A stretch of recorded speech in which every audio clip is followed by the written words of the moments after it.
Morning, ladies and gentlemen, and welcome to the Wednesday, December 3rd, 2025 meeting of the Lake Havasu City Planning and Zoning Commission. Would you please rise and join me for the pledge? I pledge allegiance to the flag of the United States of America and to the republic for which it stands, one nation, under God, indivisible, with liberty and justice for all. Thank you. Madam Secretary, would you please call the roll? Commissioner Susanna Ballard. Present. Commissioner Joan DeZuro. Commissioner Paul Lair. Here. Vice Chair Tiffany Wilson. Here.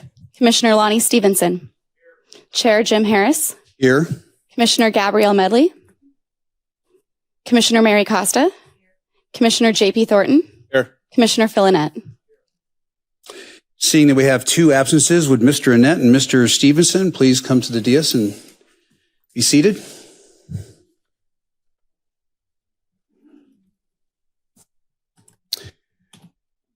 Correspondence and announcements. Mr. Gilbert. Thank you, Mr. Chairman. The only announcement that I have for today's meeting is the Come Together Apartments up at the Havasu Mall were approved on November 25th by council, and that project should be moving forward shortly. That's it. Okay. Next item on the agenda is the approval of the minutes of the last meeting. Are there any additions, deletions, or corrections by commissioners of the last meeting minutes? Hearing none, I'll entertain a motion. I make a motion to approve the minutes from the November 19th, 2025 meeting. We have a motion by Ms. Wilson, a second by Mr. Thornton to approve the minutes of the last meeting. Any further discussion? Seeing none, let's call for the question.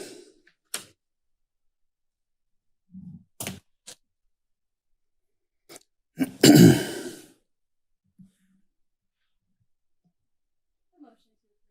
motion to approve the minutes passes 7-0.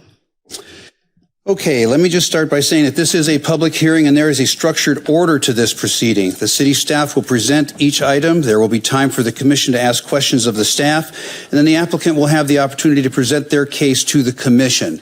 That being done, we will then open the proceedings to the public for their questions and input. I would ask that anyone of the public that wishes to speak limit their trips to the podium and microphone to one only. Keep all comments to less than 3 minutes and to stay on point and not discuss subject matter that is not pertinent to the decision being considered here today. After public testimony is taken, I will then close the public hearing and bring the motion back to the table for city staff's exceptions and conditions of approval, discussion amongst the commission, and eventually a motion to approve or disapprove. And I thank you in advance for your cooperation.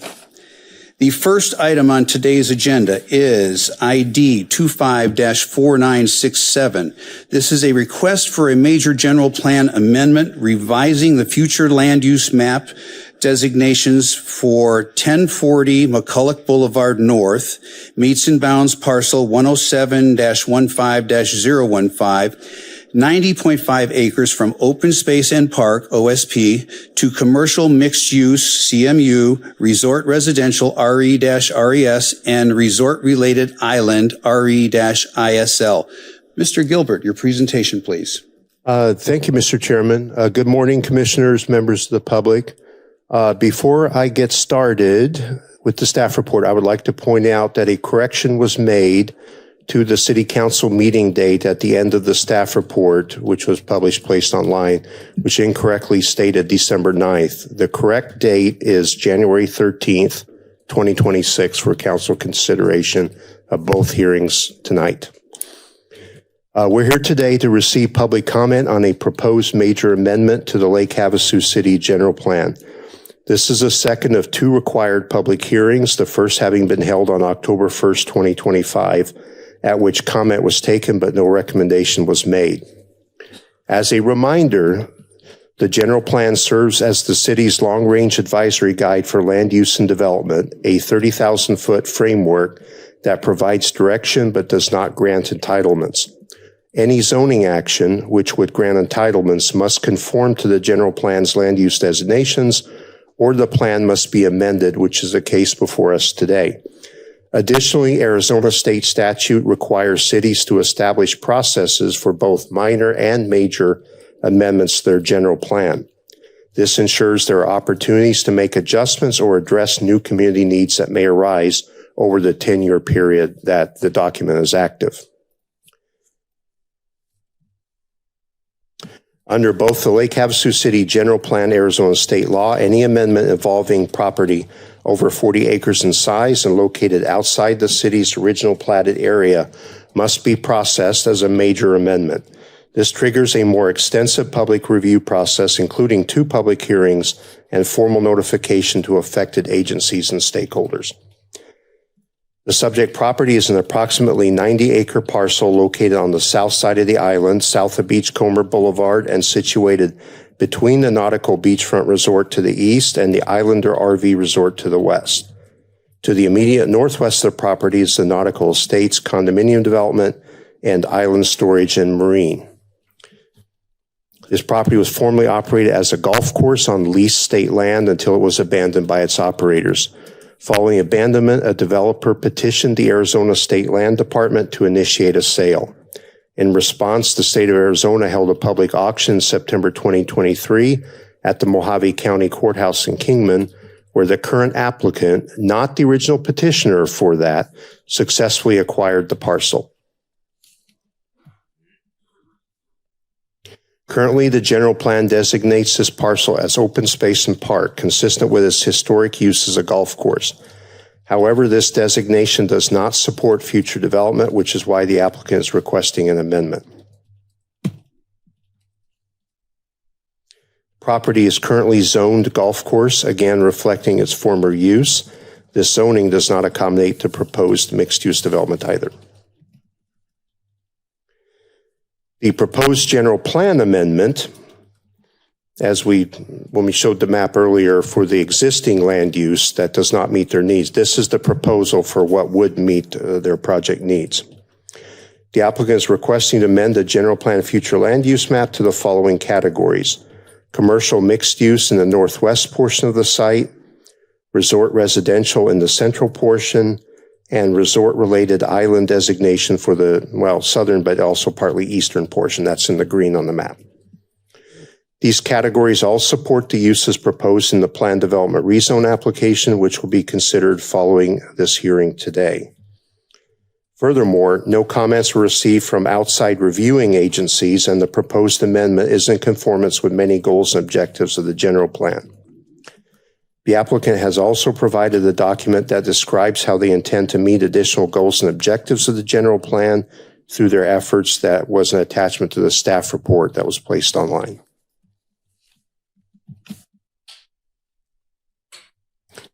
The applicant has submitted a conceptual development plan, also known as a general development plan, for reference for this hearing, but will be considered in its entirety immediately following completion of this hearing. The plan includes a commercial area in the northwest adjacent to McCulloch and Beachcomber Boulevards with approximately 67,000 square feet of commercial space. Residential area in the central portion with over 300 dwelling units of various types, including 90 multifamily units. And on this map, that would be the yellow, dark yellow, and the brown would be, and the orange would be in those categories. A resort area in the southern portion featuring a resort facility, bungalows, and resort-related accessory uses, and that would be the blue colors on the map. And a 15-foot required shoreline access and preservation easement labeled in green along the boundaries of the property on the map. City staff have carefully reviewed the proposed general development plan along with the supporting reports for public safety, water, sewer, and traffic infrastructure. Based on this review, staff has determined that the city is able to adequately provide services to the project, provided that the conditions of approval are met. Mr. Chairman, this concludes my presentation. The applicant is present, and we have key staff in attendance that can answer any questions related to engineering and fire areas of expertise. Do you have any questions for me on the presentation, members of the commission? Okay, before we go to the applicant, are there any questions of staff by commissioners? Ms. Wilson. Chris, when we're asking for these three zoning to change the general plan, we're not committed to any amount of space, right? We're not committed to 20 acres of residential, 40 acres of commercial. We're just asking that's what they're asking is for those three zoning changes, correct? What they're asking is for the future, when a zoning action takes place, it has to conform with the underlying land use. So based on their general development plan, which is up right now, the underlying land use needs to be those three areas in order for the zoning to be able to take place over the top. It's like a layer cake. You got to have the general plan in place first, and then the zoning, and then any overlays. So it's kind of like a putting together a cake. Thank you. Does that answer your question? It does. Okay. Anybody else? Mr. Stevenson. Mr. Gilbert, just to clarify, when we're talking about just a general commercial mixed-use development, the developer has got some proposals. This isn't what we're voting on. It's just the general zoning for that particular area. But in fact, if we go commercial, that can include what's allowed in the development. So bar, nightclub, restaurant, resort, medical offices, storage units, indoor recreation. They could conceivably do anything from this list in that area with that zoning. Well, first I want to state that this hearing is just for the underlying general plan category. This does not address or grant any entitlements. The uses that you're listing, they're the exhibits that were provided to the next hearings report are intended to explain what particular uses would be allowed in those zoning categories. But we're a little premature on this, because this is just for the land use change, not for the zoning yet. That'll be next. But if we vote to commercial mixed use, then that, yes, it's part of the next presentation, but they could still conceivably change from that to something else as long as it stays in that overlying zoning. That's what I'm trying to make sure I got clear. They would not be able to change from what's listed on those tables. Those tables will actually be attached when this gets to City Council.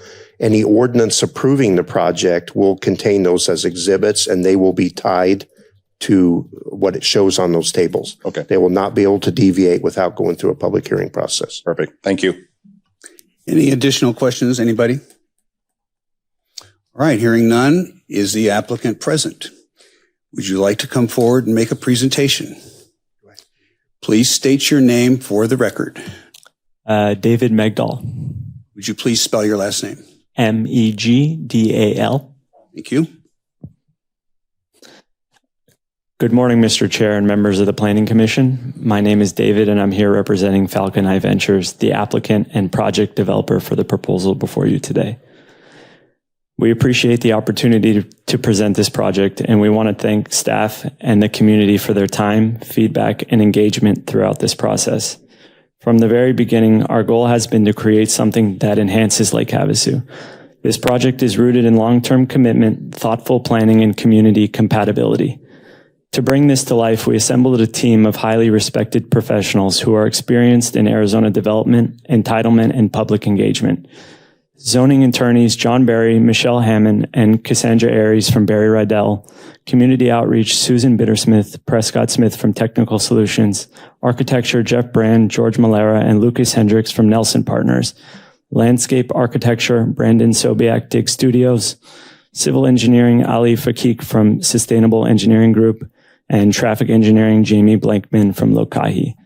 Each of these partners were chosen not just for their expertise, but because they understand how to work effectively with cities and communities to deliver a well-integrated and responsible development. Over the last 26 months, we've taken the time to listen. We've engaged with staff, met with neighbors, hosted outreach efforts, and made significant changes in response to what we heard. This isn't a rush concept, it's a carefully refined plan. Among the key changes made through the process, more open space than required, reduced commercial intensity, relocated access points for better circulation, improved buffers and transitions, and critically, 100% of the shoreline will remain open and accessible to the public. We're bringing forward a hospitality-forward mixed-use community that includes a resort, walkable commercial space, and a marina. a mix of residential options for both seasonal and full-time residents, enhanced beach and trail access, design and landscaping that respect the desert and lake setting, and of course, appropriate boat trailer and vehicle parking. This is not a high-density infill project. It's a balanced, island-compatible plan that adds value while preserving character. This is a long-term commitment to the people of Lake Havasu. We're committed to doing it right by the city, by your staff, and by the residents of Lake Havasu. We appreciate the opportunity to share this plan with you today and look forward to your feedback. John Barry will now provide additional detail regarding the general plan. Thank you. Thank you.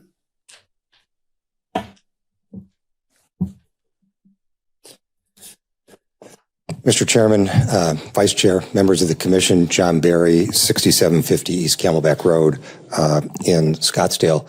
And as staff pointed out, this is a general plan hearing, not the zoning hearing. So the next hearing will be getting into the details and particulars of the zoning for the project. I will be following up and expanding on staff's presentation regarding the general plan elements, since we are discussing the general plan. And of course, the general plan goals and elements are there so that they can be implemented by the community. And I will spend some time talking about those elements in the general plan and then how this specific proposal implements the general plan guidelines and goals. Now, it will take some time to do that. And as a lawyer, I'm grateful for that. But for you, I apologize. But given the size of this project and the importance to the community, I hope you will give me some grace on that as I move forward with discussing in some detail the general plan elements and how we implement it. Now, the good news is that the next presentation, the next hearing on the zoning will hopefully be much briefer or shorter than this one. Next, please. A quick housekeeping matter. You'll see some quotation marks on the slides that I'll be presenting periodically. When there's quotation marks, that is a direct quote from a document, general plan, staff report, or one of our reports. So just want you to know the reason for the quotes up there. So the general plan asks the question, what is the general plan? And I know at our October 1st meeting, some folks wonder why are we going through the major general plan amendment process? So the general plan actually starts with that question. What is the general plan? And as you can note from what it says, it is not a document that's cast in stone. It's flexible. It's responsive to changes in the community. And it is on the lookout for unforeseen opportunities that present themselves to the community. We would hope that this auction by the State Land Department, which we did not initiate, but this auction by the State Land Department and the acquisition by my client rises to the level of one of those unforeseen opportunities for the community that justifies us all taking this time and effort to go through this general plan process. Next, please. Now, like a typical lawyer, I'm going to start at the end. We typically get things backwards with great regularity, so I'm going to start at the end with the conclusion in the staff report. And I think it's important that we focus on this because it frames what we're going to talk about in more detail with the general plan and how we implement it. This is the conclusion, direct quote out of the staff report. Staff believes the proposed amendment is in conformance with and in furtherance of many goals and policies within the general plan. Now, as you know, city staff is not just Mr. Gilbert. It is the whole realm of the staff members that Lake Havasu is lucky to have. That includes traffic. It includes water, sewer, police, fire, infrastructure, the legal department. All of those staff members. So when this report says staff believes, it's not just Mr. Gilbert. It is the staff of the city of Lake Havasu. And this is the group that has carefully reviewed a 99-page development plan that we submitted to the staff and to the public, and the supplemental technical documents that we submitted as well, in addition to that 99-page general development plan. So they've taken the time and the energy to professionally review all of this. And this is their collective professional opinion and recommendation to you all. Next, please. Now, to get into some of the specific elements of the general plan, starting with the land use element. Now, this one talks about what types of mix of uses are we looking for in Lake Havasu City. This isn't specific to the island. It's in general to Havasu. Now, the first word it says is encourages. Now, that's an action word. That's not a let's consider this. This is an action word that says we encourage you to bring large-scale resort developments with a mix of commercial and residential uses that will be conducive of a world-class destination like Lake Havasu City. We believe we are implementing this goal, and I'll go through that in some detail. Next, please. The land use element also addresses the importance of master planning. Now, when this community was founded, it was founded with the belief that master planning is important, and that has been followed, and it's part of this general plan document. Again, reading this, the first word is encourage. Encourage detailed master plans for large vacant parcels. Well, we've got a 90-acre parcel here, and we believe we've done a detailed master plan for this. A 99-page general development plan and lots of other technical documents submitted with it. And we appreciate staff's guidance on how to move forward with this process. As a master plan community, it's also important, I think, to the community as well as to the folks that will be in this community if it's approved, is there will be a master planned homeowners association that will ensure quality design and stringent maintenance. Thank you. Next, please. Now, I want to focus on 26 months of community collaboration, and these aren't typical empty words from a lawyer. We have spent 26 months working with the community and with staff, but we've never stopped collaborating. In fact, after our last meeting on October 1st, recall that we asked for a continuance back in November to this meeting today. And the reason for that was because we have continued to listen to the community. We listened to the commissioners. We listened to the public that spoke on October 1st. And we have made substantial and meaningful changes to what you saw on October 1st. Now, it's hard to pick it out from here, but I'll go through it in detail in a few minutes. But the land use elements are the same, but we've made some substantial changes. This is the new site plan that is before you in the next hearing. Not right now, because this is the general plan. But I want to go through how we have implemented changes that meet the requirements of the general plan. Next, please. This document with the purple highlights the major change we've accomplished since October 1st. We now have new direct access to the shoreline without gates. There used to be a community gate at a roundabout at this, on this project. Now, the public could get through, but it certainly, let's not say it wasn't welcoming. It wasn't friendly. There was a gatehouse there. And again, the public was welcome to come through. After listening to the community and listening to you all, we changed our plan. There is no gatehouse. We have removed gatehouses. We have removed gates. There is now direct access with 3 ways to get to the beaches, to get to the shoreline, to get to the resort, to get to the public launch ramps. Next, please. So on the left is the plan that was before you on October 1st. On the right is the new plan before you today in the next hearing. I'm going to quickly run through some of the changes we made after listening to you and to the community since October 1st. On the corner on the left in the previous plan, there was a gas station proposed. On the right, under the current plan, that gas station has been eliminated. We eliminated it. We could say the idea ran out of gas. We eliminated it because the Nautical Estates condos, which are our closest neighbors, asked us to, requested that we do that. And we did. We removed the gas station. We removed a roundabout as well that was part of this plan. We improved the public boat ramp access, and we improved access to public parking. Now, it's hard to see, but on the left, you can see there's a multifamily building that kind of butts up against the Nautical Estate condos and the beautiful Island Marine Storage Building. That was said tongue-in-cheek. And so that's where the multifamily building is. Now, on the new one on the right, you will see that there's a big piece of that building that's gone away. That was a multifamily building. Big piece of it has gone away. Again, at the request of the condos, we eliminated that portion of the multifamily building. And that resulted in us moving it even further away from the Nautical Estate condos. And the unit count, we lost units by doing that. We didn't make them up on the property. We lost units. We went from 103 to 90 units as a result of listening to the community. Next, please. Next, I'd like to just briefly discuss in a little bit more detail the general plan categories that we're requesting on the bottom image there, moving from the resort on the waterfront back to the mixed-use commercial up on Beachcomber. Next, please. So the general plan category we're asking closest to the water, on the water where the resort is located, is called resort-related island.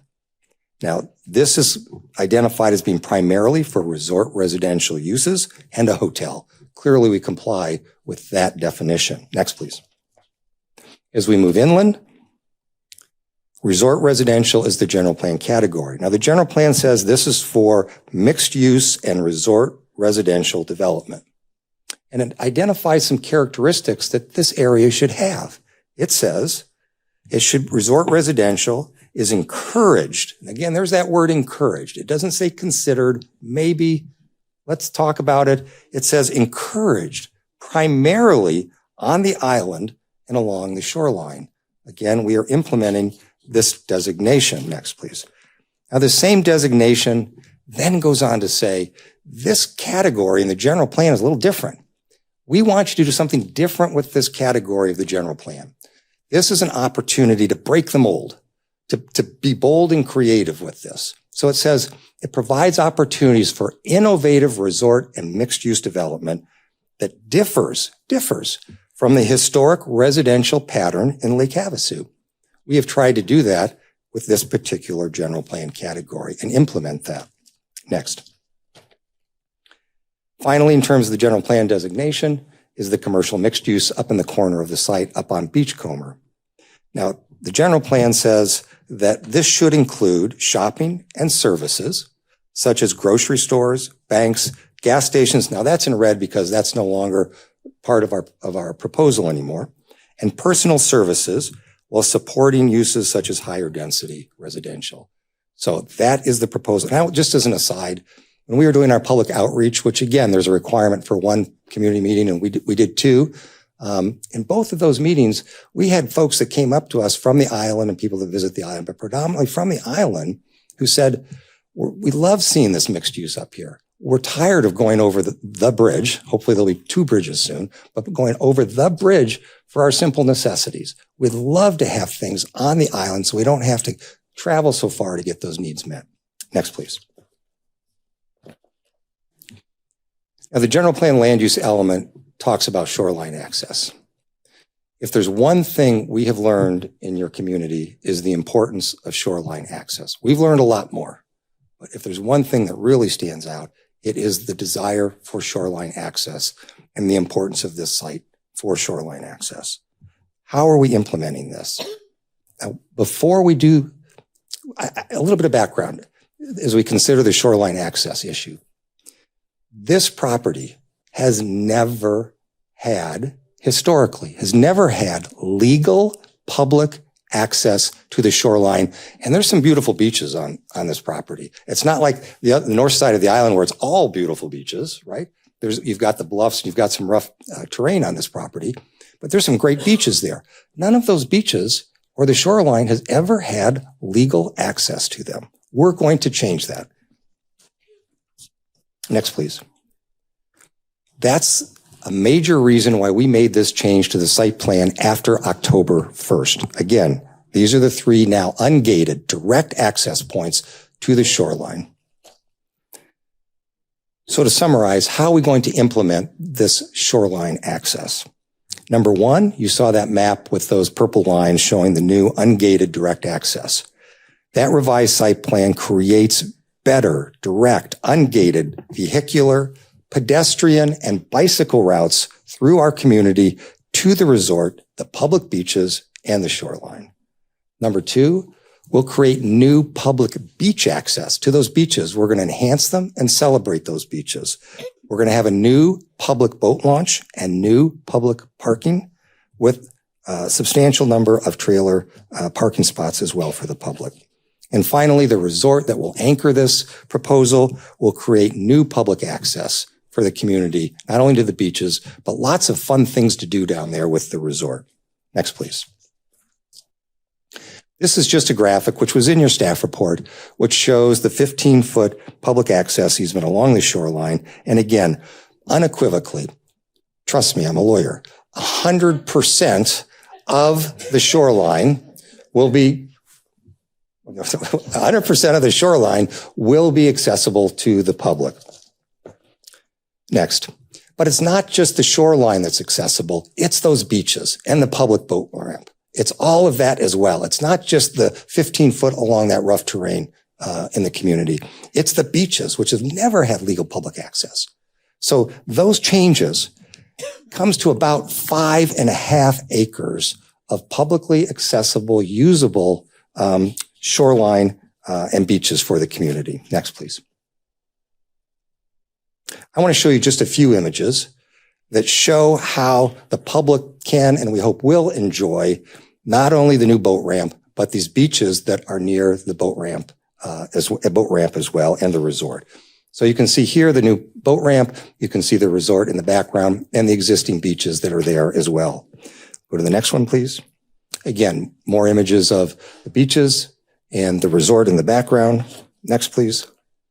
Again, different view of the beaches, but you can see on the left, the center left, how the beach wraps around and goes around past the resort as well. So all of these beaches will be publicly accessible. They'll be celebrated. They'll be available. There's parking, restrooms. It will be available for the public. Next, please. So finally, not for the whole presentation, I'm sorry, but as to the shoreline access, 100% of that shoreline will be open to the public with 5.5 acres total. We will, and at our October 1st meeting, there were some concerns. How do we know they're actually going to deliver this? Are they really going to do this? How do we know they're going to do it? In spite of what a lawyer tells them. How do we know that they're going to do it? Trust but verify. And importantly, that 15-foot public shoreline access easement will be reviewed and approved by the city attorney and the city staff to ensure that that occurs. And finally, as Mr. Gilbert will tell you, I think in the next case on the zoning, that there will likely be a condition or a stipulation that says the properties shall substantially match that 99-page general development plan that we submitted to the city. So we have to conform to that general development plan. And the city enforces that. Next, please. Let's go on to the housing element for a moment. It says locate, and this is about accessing open space. Again, another important message we heard, not just shoreline access, but open space. We don't want this crammed in. We want lots of open space for the community.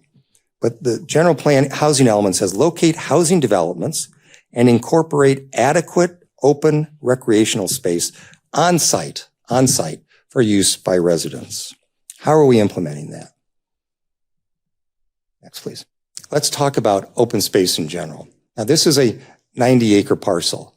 The ordinance requirement for the zoning, which we're not talking about, the requirement for open space on this site, the minimum is 20%, which is 18 acres. We are, and this is lawyer math because we round up when it comes to our time, is 37%, 36.8% of this property, of this 90 acres or 33 acres will be open space. An 84% increase over open space. We are not doing the bare minimum. We're not appearing in front of you and saying, well, here's the standards, here's the rules. We're going to meet those standards. We're going to meet those rules. Please approve us.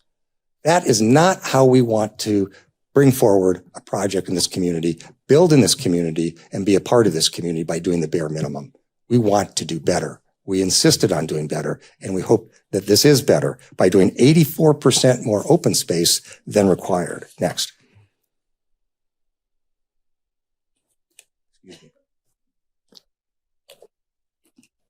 Now let's talk about publicly accessible open space, because one of the speakers, I believe on October 1st, talked about, well, it's great you've got this open space, but what's available to the public? Great question. We heard that, and that was another reason we changed our site plan from October 1st. On the left was the October 1st site plan that you and the community saw. On the right, as a result of making the changes we've talked about, of getting rid of those gates, what happened for public accessibility to open space? It went up exponentially. So publicly accessible open space on the left is the areas in green. It was about 9.8 acres. After we eliminated those gates changed our circulation pattern. Where are we with you today and with the community? We're at over 18 acres of publicly accessible open space. That's an 85% increase from when we were with you back in October. All of it available and accessible to the public. And by the way, that open space is not the maintenance responsibility of the city or the taxpayers. All of the open space in this community will be maintained and paid for by the homeowners association and the property owners association. So it's not a burden on the community. Next. Now, the housing element also talks about the importance of strong pedestrian and bike connections within the property for people to enjoy in the property and to use in the community, but also connectivity to the trails you have offsite, like the Island Trail on the other side of Beachcomber. So how are we meeting that goal? Let's go next, please. At our expense, we will be installing new enhanced pedestrian crossing at the intersection of Beachcomber and McCulloch to ensure that you can get across that intersection if you're a pedestrian or a bicyclist and get to and from the Island Trail. Next, please. What about the internal connections? Another benefit to that site plan change that we keep talking about is more ungated public access for bikes and pedestrian. Ungated access for bikes and pedestrians. On the left, the site plan from October 1st. Linear feet of ungated public access on October 1st was a little over a mile, 5,800 linear feet of access for pedestrians and bikes. With this new site plan, getting rid of the gates and changing up our circulation plan, we now have over 3 miles of public walkways and bike routes throughout this 90 acres. 3 miles, over 3 miles. We have 16,900 lineal feet of public access for bikes and pedestrians, 191% increase. Those blue lines on there that you see on the right, those are those publicly accessible paths and bike lanes for folks. Next, please. Now, this was in the general plan about the second bridge. The great news is this is budgeted and it's underway. Next, please. Now, the transportation element also talks about the need to understand traffic impacts of this proposal. What are the traffic impacts? That's one of the supplemental technical documents that was submitted to city staff. The traffic department reviewed it, and they are in concurrence or accordance with that technical document that we submitted to the city staff for review. So let's talk about that for a second. I need to take a sip of water before I read you this, and I apologize for reading something this long, but it really is I think one of the most important things in terms of understanding the traffic. Now, this is from our traffic report, but please understand this has been adopted or embraced by and concurred with by the transportation staff here at the city. Because the bridge will this is the second bridge, because the second bridge will significantly alter access and circulation patterns on the island, evaluating future traffic conditions based on current patterns, meaning the one bridge, would not be an accurate picture. The most effective approach is to compare the proposed development, that would be us, land uses, with the assumptions and findings of this Lake Havasu Second Bridge feasibility study, which was done by ADOT and Lake Havasu, not by us, a year ago, which modeled the future traffic conditions for 2030 and for 2045. This method offers the most relevant and reliable basis for understanding how traffic will function in the area once the second bridge is in place. I'm not going to get technical with you on this, but let's go to the next one. I mentioned that ADOT and City Second Bridge feasibility study back in July of last year, which we did not do. This was done by ADOT and the city to better understand the impact of the second bridge on traffic patterns and emergency access. And it evaluated, as I said, traffic for 2030 and 2045. The conclusion is, and again, this is staff has concurred with this. The study shows that the two bridges have more than ample capacity for future traffic. And by the way, they asked us to submit our traffic numbers to them so they could include this in their report as they analyzed this back in July. So it takes into account our proposal and other potential development on the island. The conclusion is each of the two bridges will have over 68% of capacity available for future traffic. That means the capacity of those two bridges, they now have room for 68% more cars on those bridges. We hope we never get there, but there's room for it on those bridges. Next. Now, I raised this slide just because when we submitted our numbers for what we were going to do back in July of last year to the city transportation department for review and to give to ADOT and to include in this major study that was extensive and expensive. When we submitted it back then, we had more density. We had more homes. We had more going on this 90 acres than we are presenting to you today. Our density, our uses, the amount we're doing on the island on this proposed project has gone down. It's been less than what it was back in July of last year. So when they produce those numbers and those conclusions, we're actually better because we're not producing as much traffic as they originally thought. Next, please. Now, one other self-evident benefit of what we're doing on the island, particularly with the mix of uses and the commercial services, is we're going to reduce traffic. Because all those folks that anecdotally said to us during the public outreach, we're tired of going to and from across the bridge and fighting the traffic. Can't we just have some basic services here on the island? And so by doing that, we reduce the number of cars that are on the street and going to and from the mainland across the bridges. Next, please. Next, the general plan housing element. And speaking of retail supporting island residents, again, this is out of the general plan housing element. And it starts with the phrase. Now, this one says strongly encouraged. On the other ones, we got an encourage. This is a strongly encouraged phrase on this one. It says strongly encourage a variety of features in new planned neighborhoods and supporting uses to meet the needs of area residents. And we heard that from members of the island that showed up at our public hearings. They may or may not be here today, but they were very clear in their desires on that one. Next, please. So what will this commercial look like? It's going to be low scale. It will be one story. There will be terrific amounts of shade. We have a new public buffer park of a little over of about an acre that we're providing as a buffer to the condos. It's a public park that will be available there as well. So you can get a coffee, you can get a to-go sandwich, you can have a little picnic, you can walk over to this approximately acre park and enjoy yourself right there. There'll be lush landscaping. It will be family friendly. It will be pedestrian friendly. It will be bike friendly. It will be one of my favorites, dog friendly. And it will be senior friendly, and I'm there now. So it will be senior friendly as well. This will not be a strip center. There's nothing wrong with strip centers. I use them frequently. There is nothing wrong with a strip center, but this is as far away from a planning and mixed use architectural and planning basis as you can get from a strip center with what we're proposing here. When you look at the site plan, the parking isn't along the street where you pull in. The parking's in the center, screened from the street. This is very different than what you typically see for a strip center. And we've done that very much on purpose. Next, please. Again, on the housing element, and this is something I really want to focus on, are buffers and transitions.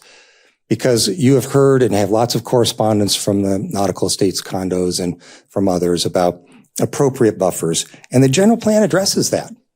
The general plan says, develop and adopt standards to address appropriate buffers. That's the phrase, appropriate buffers.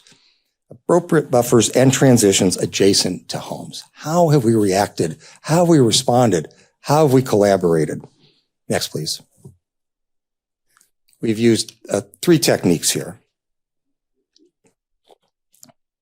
And this applies both to the Nautical Estate condos and the Islander as well, because those are the 2 residential communities that border us. Create large open space, provide lush, well-maintained. Again, the city's not maintaining this. They're not paying for it. We are doing that. Including tree sizes larger than required by ordinance. We, in fact, will put in these buffer areas.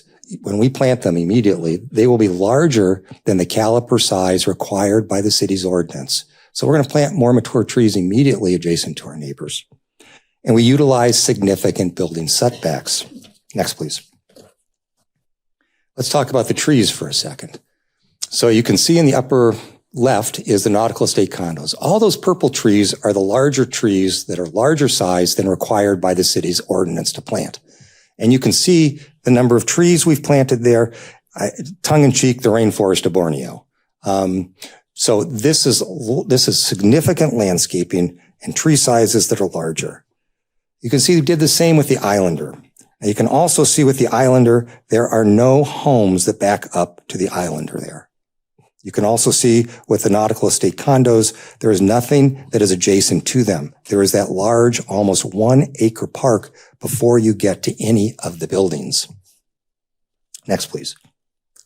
For the Islander, we utilize the significant landscape buffer technique with 50 to 100 foot landscape buffer and no homes immediately adjacent to the Islander. Next, please. Here are some images of the Islander buffers. These are just snippets. The areas of these parks is actually much larger, but these are just some snippets of what they would look like. It will be maintained, as I said, by the Master Homeowners Association.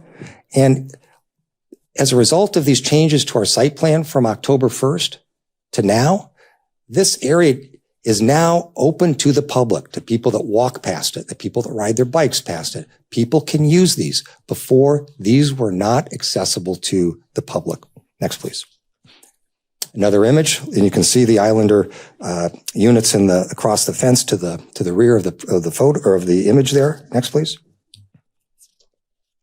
And this is a view from a Islander home to our buffer. Again, no homes near the property line. Next, please. I want to spend a little time on how we've worked with the Nautical Estate condos and what we've done to create the appropriate buffers that the general plan discusses is necessary under the general plan. We understand these condos are the most impacted. We understand that, and we understand their concerns.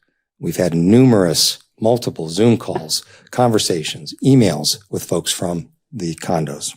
Now, how we responded to create those appropriate buffers that the general plan recommends. We've reduced the amount of retail adjacent to them by 21%. Our original plan had a typical large grocery store, a Bashas', Safeway, that type of thing, on the site. And the loading area was back behind the grocery store, as you would expect. And the grocery store was put back towards the condos because we wanted it, like all those centers are designed, you wanted the property to be seen from the street. We added a small village market instead of a large grocery store, and we relocated the market multiple times. We removed the driveway closest to the condos. Next. We added parking lot screen walls to create the general plan's appropriate buffer with larger trees. We created an almost 1 acre park across from their homes. We increased the landscape buffer for the condos between 110 feet and 260 feet. Let me say that again. Some of the buffers to these retail buildings are almost a football field away, 260 feet. We increased the park size, as I said, to about 1 acre. Next, please. We added, at their request, some members, we added a secured pedestrian gate between their property and this new park that would be locked. They would have the code to provide exclusive access for them into this park, so they didn't have to walk on the street and come in the other way. We eliminated the 2-story multifamily building closest to them at a minimum building setback of 150 feet to that 2-story building. And as a result, we reduced the number of units from 103 to 90. Now, they also early on asked us, they said they're having problems with their water pressure and other things. Our engineers suggested that we replace an air valve. And I said last time, I don't know what an air valve is. Mr. Chairman, I assume you do as a civil engineer, but I don't know what an air valve is. And it's designed, I guess, to upgrade their water system and help with water pressure. Next, please. We reduced the height of the multifamily adjacent to them from 3 stories to 2 stories. We removed an effluent pond, which has been a challenge for some folks that live in the area. And finally, at the last meeting on October 1st, some folks talked about wildlife relocation with the existing effluent pond there. And we took that to heart. We've been in touch with the Arizona Game and Fish Department. They have a process to do this. They actually will help us do this. So we've talked to them. We've got their criteria. We're looking forward to working with them. But if for some reason we can't, we'll use a similar private sector or nonprofit service to, again, humanely relocate any wildlife that is using that pond. Next, please. Graphically, I want to show the changes we've made. On the far left was a year ago. And that was where we started. And this would look very typical to you, I think, in Lake Havasu. You've got a grocery store, you've got inline shops, and you've got a large parking field in front of it, and you've got a gas station on the corner, and you've got a bunch of pads out in front of it. That's where we started. That's where we thought might work here. And you can see the delivery route, typical again for this type of shopping neighborhood center, in the back. And Nautical Estates is in the lower left there. They weren't happy with this, and understandably. So back on October 1st, this is what you saw on October 1st. You can see that the grocery store has gone away. We replaced it with a small market about the size of a Trader Joe's. We relocated the retail and residential buildings to increase. I'm not committing to a Trader Joe's. But if it'll help, I'd love to commit to it. We relocated the retail and residential buildings to increase the setbacks. The driveway, you can see on the left-hand side, there's a driveway right up against that park going out to Beachcomber. We eliminated that one. That's the one closest to them. We moved the residential building closest to Nautical Estates. We reduced it to 2 stories. We added landscaping, parking lot screen walls, and increased the size of the park. Where are we today is the one on the right. Where are we today? It's different than the one in the middle. We removed the gas station on the corner. Again, all of these at the request of the condos. Relocated the market even further away. You can see it's now further to the lower right. The residential building closest to the Nautical Estates was eliminated and reduced in size by 1/3. We increased the residential building setback from the Nautical Estates from 48 feet to 150 feet, a 213% increase. We increased the size of the park even more. We added additional landscape parking lot screen walls. And now some images next, please. This is looking from higher up towards the Nautical Estate condos. You can see that they have 1- and 2-story units. There are 9 units that face this open space out of the 60 or 65 units in the Nautical Estates condos. But this gives you an idea of the open space. This approximately 1-acre park open to the public where you can get your coffee, your sandwich, and go enjoy this. Bring your dog, park your bike, and enjoy this. Next, please. Next, please. This is a ground level view looking towards the Nautical Estates. Next, please. Now on to water conservation. This is clearly an issue for all of us, no matter where we live in the state. This is an important issue. And the general plan talks about implementing strategies outlined in the Lake Havasu Water Conservation Plan and to be aggressive about water conservation. We are implementing that. Next, please. We will comply with the Havasu's requirements for a conservation plan. And by the way, this is a partial list. If we went into all the sustainability measures, we'd be here much longer than you want to be.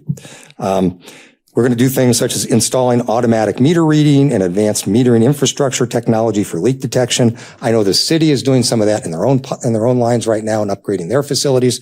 We will be doing that. We like to think we may have even more current technology, but who knows? But we're looking forward to doing that. We'll use low flow fixtures, lower flow than the Lake Havasu code requires. Next, please. At the resort hotel, many times there's an option where guests can say, we're sensitive to sustainability. You don't need to change our towels and our linens as often as every day. And if you put a card out or do something, then they won't do it. And so people will have that option as well at the resort hotel. Now, we are going to use reclaimed water for our landscaping on these 90 acres. So we use no potable water for the landscaping on this property. So it'll all be reclaimed water. And we're going to look very seriously. Our civil engineering firm is called Sustainability Engineering Group, and they're very serious about the sustainability in the name of their company. So we're looking at all sorts of interesting and fun and technologically advanced things for additional water conservation on the site. Next, please. We're getting closer. Growth management element talks about dark skies or night skies. And it says consider adoption of night sky lighting standards to minimize light trespass. We heard that too from folks in our outreach meetings, and we're not going to consider adoption. That's for the city. City, please consider adoption of these requirements. We are going to adopt them. We're going to do them on our own. The lighting plan that we submitted to the city in our 99-page document has all of the fixtures, all of the things we're going to do, requires the shading, the covering, the hooding. We'll have to submit a photometric plan. We're going to demonstrate that there will not be a light spillage at the boundaries of this property. So we buy into this. We think part of the experience for the resort people, for the folks that are going to stay at the resort and the people that live here, is to continue to enjoy the night skies that Lake Havasu has. We are part of that, and we take that very seriously. The last general plan element that I want to discuss is a really important one. It's the economic development element.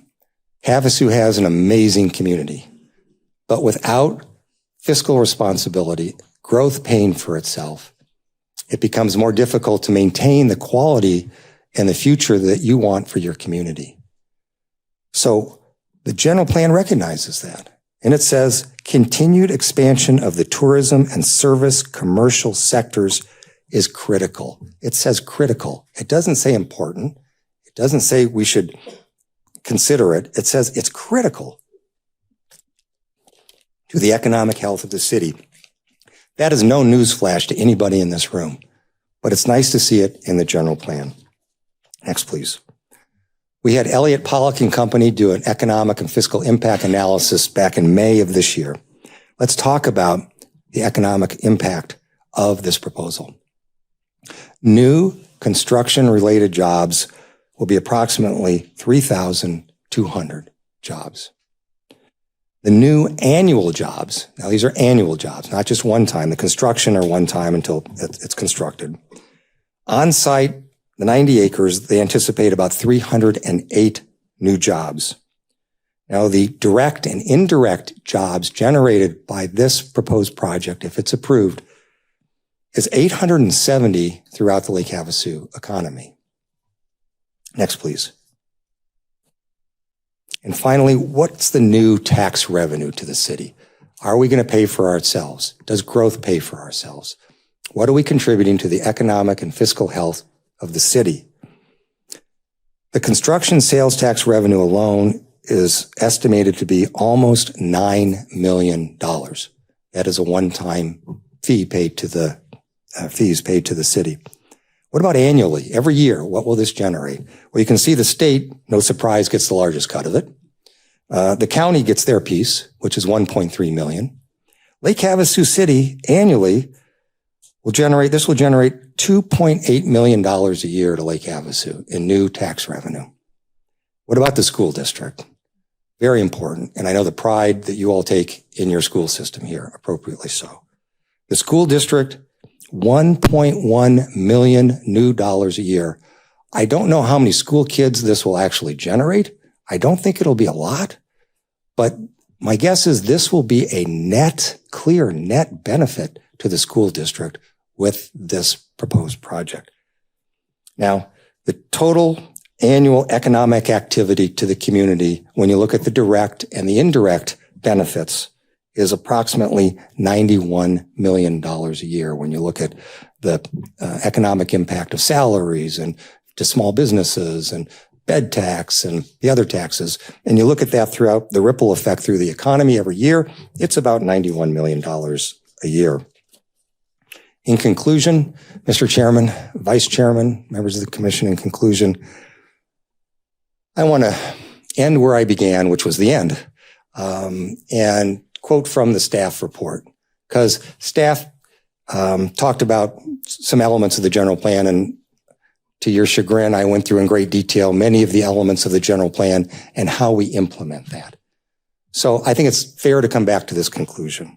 Staff believes the proposed amendment is in conformance with and in furtherance of many goals and policies within the general plan.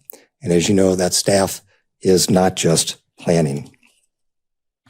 Finally, I apologize for the long presentation. Thank you for bearing with me and letting me do that. And I thank you, for the time you've given me to do this. This property owner has not and will not do the bare minimum at anything they do. It's not in their DNA. They don't do the bare minimum. You've seen that with this proposal. We haven't done the minimum of anything. Right down to landscape tree sizes, open space, public access, open space. We've not done it. We've exceeded all of the minimums for this community. And that's not because we have to. It's because we want to do that. We need to do that. We insist on doing that. We've worked 26 months with your staff and with the community to demonstrate that those are not just words. That is what our DNA is and what we believe in. We're not going to stop now. Mr. Chairman, Vice Chairman, members of the Commission, with deep respect, we would request your recommendation for approval to the City Council. I'm happy to answer any questions now or wait until after public comment, Mr. Chairman. Thank you. Thank you, Mr. Berry, for your, detailed and thorough presentation. Questions of the applicant by commissioners? Anybody? Thank you very much, Mr. Chairman. Usual. Okay.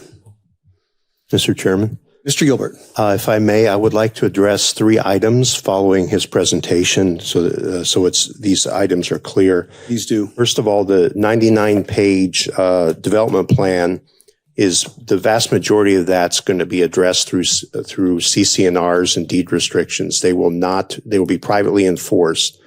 The items in that do impact city codes will be addressed by council in the ordinance, should this project be approved, as conditions to the ordinance, including allowed uses, dimensional standards. There will be a development agreement as well that establishes how the payment for public infrastructure will work. That'll all be established in our own documents to direct the project. Everything else that's in this, which is primarily design criteria and such, that will all be private and done through CC&Rs. We have gotten questions over the last few months because we have the 2026 general plan update underway. And there's been some confusion from some of the residents that have contacted us on this project. The 2026 update is a state mandated update every 10 years of our general plan. What the waterfront project's asking for is an amendment to the existing plan that's in force right now since 2016. So I just want to make that clear that the 2026 update is a totally separate ongoing effort that won't be finalized until the citizens vote on the new plan in November of next year. So it's about a year away on that. And then finally, all these changes that the applicant was showing at this presentation, none of these changes to the general development plan, which will be addressed in the next hearing in more detail, none of these changes impact the areas shown on the general plan amendment. That's the topic of this hearing. The general plan amendment boundaries are the same today as they were for the October 1st hearing, and that were presented back in April when they started the major amendment process. I just want to be clear on that all these changes on the general development plan have no impact on the general plan itself and what they're asking for. That's been consistent throughout the process. Thank you for bringing that up. I was going to make that clarification. All right, we are at the public hearing. Is there anybody in the audience that wishes to speak on this item? If so, please come forward and state your name for the record.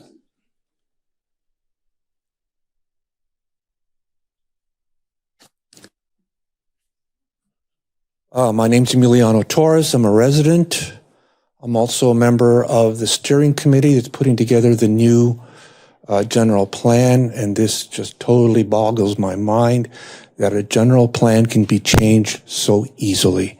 Maybe putting a new general plan is just a requirement, for the state, and it really has no meaning to this body. I only have 5 minutes, so I'm going to make it quick because I have 32 bullet points to respond to Mr. Berry. He said the general plan, I'll do it quick. Unforeseen opportunities. Yes, the general plan recognizes unforeseen opportunities, but changing it just to accommodate a specific plan is not one of those. It says he states it meets the goals. Of course, it meets the goals if you cherry pick the goals. It encourages mixed resort mix. It really doesn't. All of this is modifiable by the HOA. What I refer to this development is, I call it the BSO, the bright, shiny object, because that's all it is. You know, we've got 26 months of presenting this bright, shiny object to the public, and that's all it is. We have no concrete evidence that this is ever going to happen. There's no meaningful changes to what they call public access. It's public access, just like Walmart's parking lot is public access. They can rescind that at any time. There's no gates. Yes, but the HOA controls those gates. They could put them right back up whenever they see fit, because it's controlled by the HOA, not by the city. Public boat access, again, with regulations based on the HOA, not by the residents. Shoreline access, there's shoreline access right now. But that's just words, because we can all access the shore. Here, the question is, can we access the shore from an automobile, from a car driving up on the island? We see the pretty pictures of the public, the beach, the launch, the parking area. Again, all controlled by the HOA, not by the general public. The boat ramp pictures, again, that's the bright, shiny object. The shoreline, bright, shiny object. How do we know that all this will exist 6 months after this development goes into place? Because again, the HOA controls it, not you folks. There'll be open space on site for residents? No, if the residents live there, they might want to control the folks that don't belong there, that don't live there, coming around their area. Again, everything is still controlled by an HOA. The crosswalk, just think about it. Now we're talking about a crosswalk to cross Beachcomber McCullough. That's a problem. That's because there's no parking for folks to use that so-called public access. And of course, everything is dependent on the second bridge. We don't have a second bridge yet. I went to a meeting with City Council just last week about this new swimming pool they were going to put in. And the first question the mayor asked, are we still going to build the swimming pool? Well, my question is, are we still going to build the bridge? We talk about traffic pattern. Yeah, he's admitting there's going to be a traffic issue. But again, he makes it look nice. We're not going to reduce traffic. It's going to increase traffic. Let's be real. We're going to make this place dog friendly, and it's going to be large and lush and significant. Tree sizes, again, bright shiny object. He's waving in front of you, and all of this controlled by an HOA, not by you folks. Accommodations to the condos going to be controlled by the HOA. Oh, Trader Joe's, that's a nice little bright shiny object we threw out of the blue. Water conservation, of course you're going to need water conservation because you're going to use more water, not going to be using less. And I love this other one. Let's get serious here. We're going to harvest rainwater. We're thinking about it. Come on. Economic development, yes, economic development is critical. We're adding more hospitality to this community. People can't afford to live here. I got 2 minutes. Teachers can't afford to live here, and yet we're going to build more places for them not to be able to live. I got it. I got all 32. Thank you very much. Thank you for your comments, Mr. Torres. Anybody else wish to speak on this item? Anybody at all?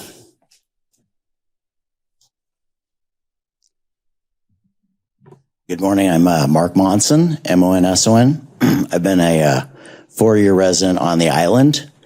I was thinking about this. I actually was in my trailer for 6 months at the Beachcomber. And then I moved over to the Islander in my fifth wheel. And 3 years ago, I bought a home on the island because I love it. I'm also a member of the Nautical Beach Resort, and I wanted to bring that up because I'm driving that road and launching my boat down there all the time. And Lonnie and I were actually talking about this morning, about the beach access that's currently there, and there really is none because it's straight down, it's rocky. And on the way back, I look at the buildings that are on this property, and literally one of the windows has a plywood board over it right now. So what these guys are planning on doing to enhance this space for me living on the island and the residents here is really incredible. It's a dirt patch. It's literally a dirt patch right now. So the people of the island are looking at a dirt patch. There's electrical items sticking out of the ground. When there's a windstorm, that dust goes everywhere. The only people that have beach access are people that stay at the Nautical or members like myself that can launch their boat there. I did a kind of a deep dive on who's really behind Falcon Ventures, and I'm not sure if you guys know, but it's a gentleman named George Kurtz. You can Google him. Forbes says he's worth about $6 billion. So do you think a guy like George Kurtz is going to put his legacy and his reputation on the line on having a project that's not going to deliver what they're saying? It's going to have nice parks.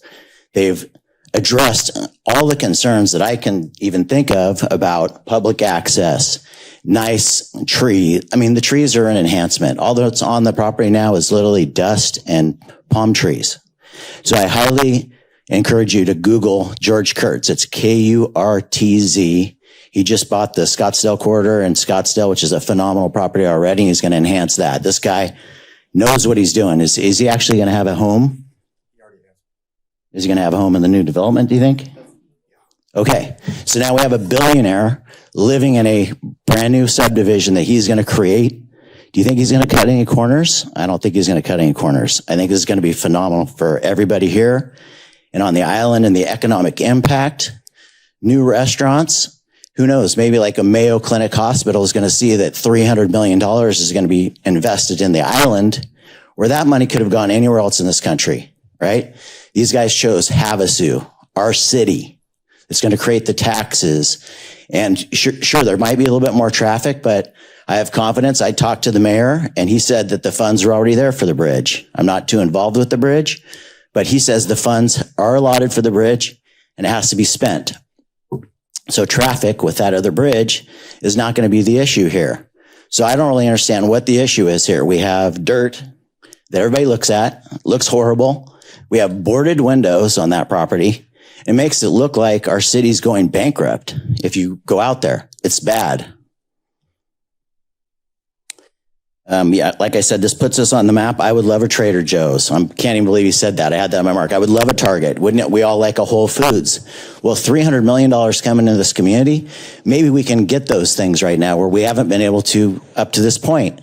I think that's an enhancement for everybody that lives in Havasu, 100%, whether you're part-time or full-time. If we can get more cool amenities for our town, like we have to go to Vegas or other cities. I like to shop local. I like to spend my money locally and support local. So this project, there's a lot of ancillary things that this thing can do for our city. And I'm sure a lot of you guys recognize that. And I just want to thank you guys because I was here at the October meeting, and the shoreline enhancement is amazing. The boat access. Right now, no one boats over there. No one pulls their boat onto any of that shoreline. I'm there all the time because it's rocky. And there's the rental boats have taken part of that cove over by the Nautical, but I've been over there 100 times launching my boat, and I've never seen any public using any of the surface area that they're talking about that they're going to enhance. So I really just feel like it's a win-win for our city. Thank you. Thank you, Mr. Monson. Anybody else wish to speak on this item? Please come forward, state your name for the record.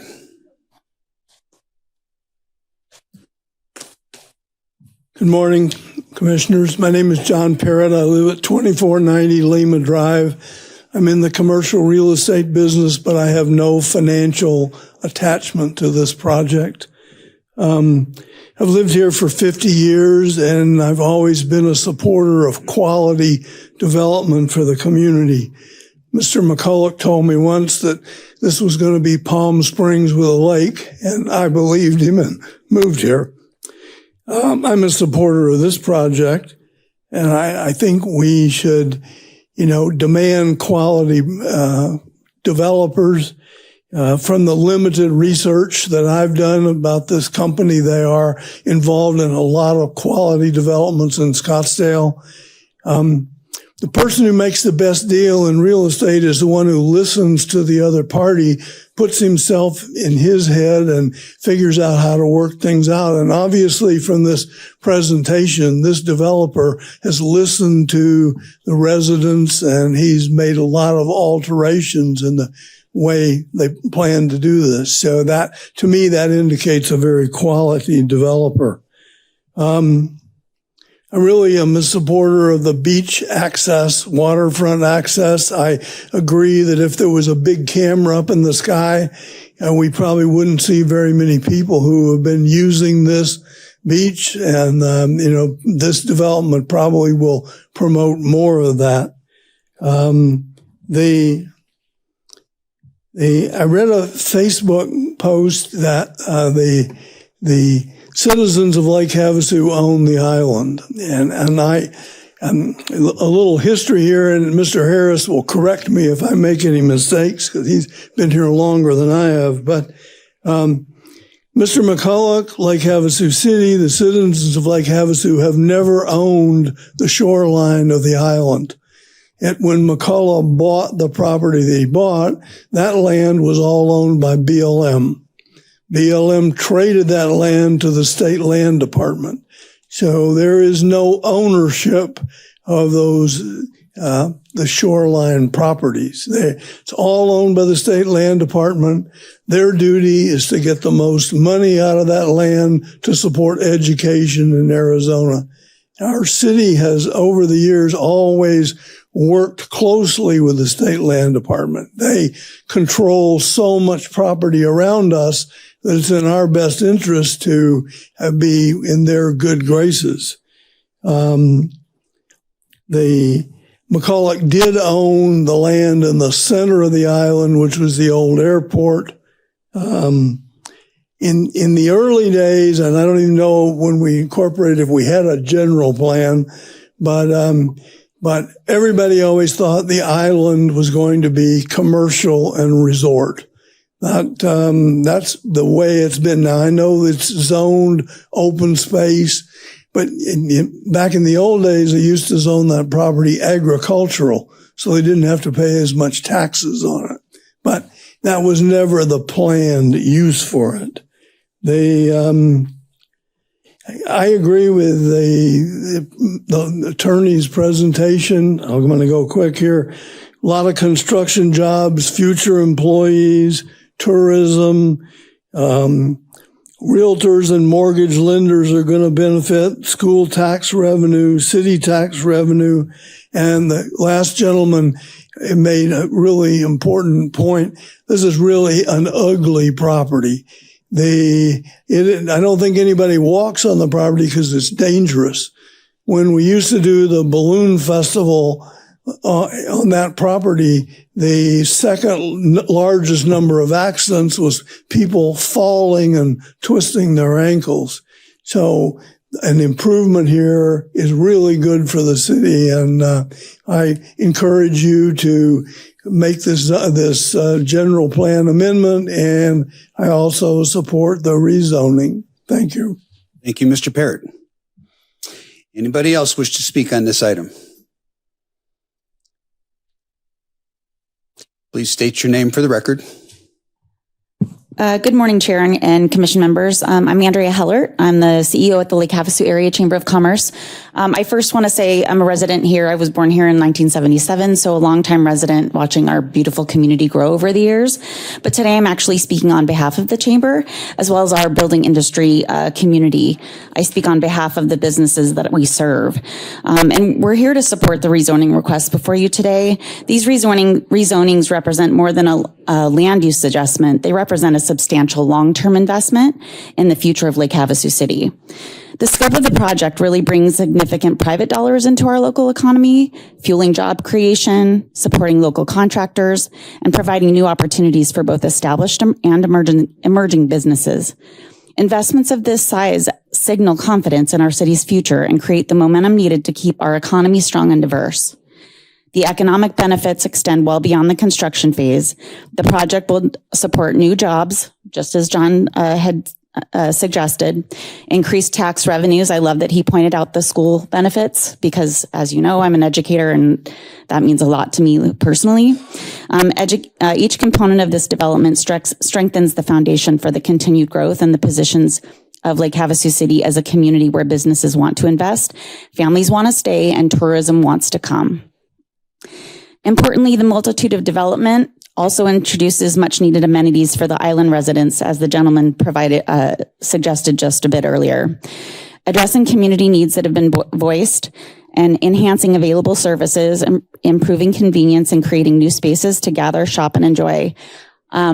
I know that it feels like a bright, shiny object, but most of those things are needed on the island, just as suggested. And this project directly enriches the quality of life for those living in one of our most unique and valued parts of the city. Approving these rezonings ensures that we continue moving forward with smart, intentional growth that benefits both current residents and future generations. The city has been working with this developer, as he stated, for over 2 years. 26 months, did I say that? So what I value is the ability for them to listen, to change. They've significantly changed a lot of the plans. I like that they're listening. And we want to welcome responsible investment that supports projects that align with our long-term vision for our community. So on behalf of the Chamber and the building industry community, I respectfully urge your support for the rezoning of the space. The project brings economic strength, community amenities, and new opportunities that have the potential to positively impact our city. Thank you for your time and leadership. Thank you, Ms. Hallert. Anybody else that wishes to speak on this item? Please come forward, state your name for the record. Sandra Blair, 221 Roundup, Lake Havasu.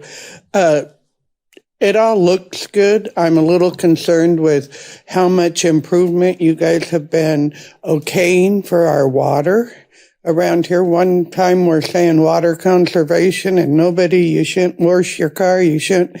And then you're approving all these places to bring more people in and more water use. So that concerns me. I'm glad to hear that they've changed the building heights from the tall ones. I don't think we need these big, tall buildings. We're starting to look like Scottsdale. And, we came to Havasu, not Phoenix. So I don't like that. I like that they have the public access. It's good. I'm also a little concerned when they report how much money's coming in for jobs. Are they going to be hiring contractors from here? Or are they coming from Scottsdale? The other thing is, I think they're kind of ahead of themselves. When is the bridge supposed to be built? And until it is, how can even the construction of these places will take so much traffic to be added until it's done. And then my final comment has to do, like it started out with, what you're approving here is to change from open spaces to be commercial retail. If you do approve it, I strongly hope you stress that when they go to actually do it, because none of this will matter. If you approve it, they can change whatever they want and have to come back for an approval before building. I understand that.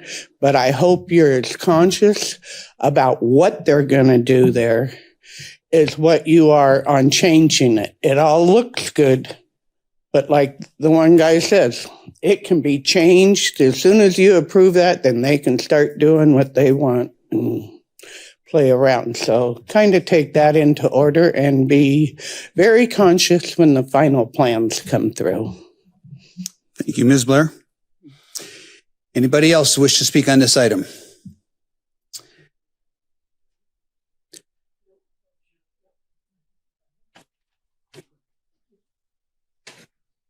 Please state your name for the record, Mr. Greeley. Thank you, Mr. Harris. My name is Steve Greeley. I'm a resident of Lake Havasu City. For the record, the current general plan does have language that protects our shoreline. In fact, the City Council passed a resolution a year ago that reinforces shoreline protection. And as a member of the General Plan Update Committee, it's going to be my goal to not only protect our shoreline from future development, but also the island from future development.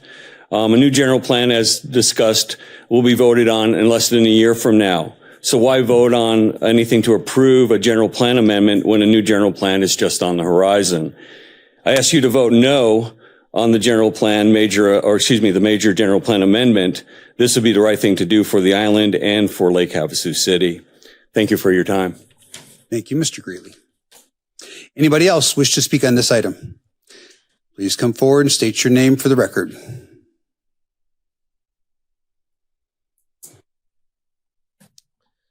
James Gray with Partnership for Economic Development. I just want to talk about the land use decision you're making today. I think that a lot of the arguments are talking about the entire island, and we're talking about the general plan. But I just want to make a quick perspective argument. We're talking about, in lawyer math, 89 acres. But really, the Pittsburgh Point, the island we refer to, is in excess of 3,300 acres. This is one development.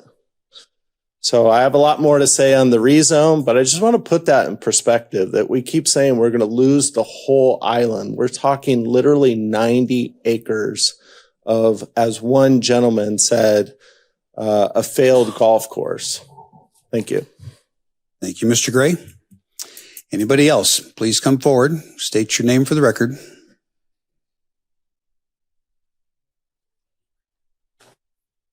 My name is Danielle Broder. I have been here since 1983, and I'm torn down the middle. I want some growth, but not 300 plus residential housing. Nobody wants to drive through residence to get to a resort. And if somebody purchased a property and it's open space, why don't we hold them accountable to build within whatever it's zoned?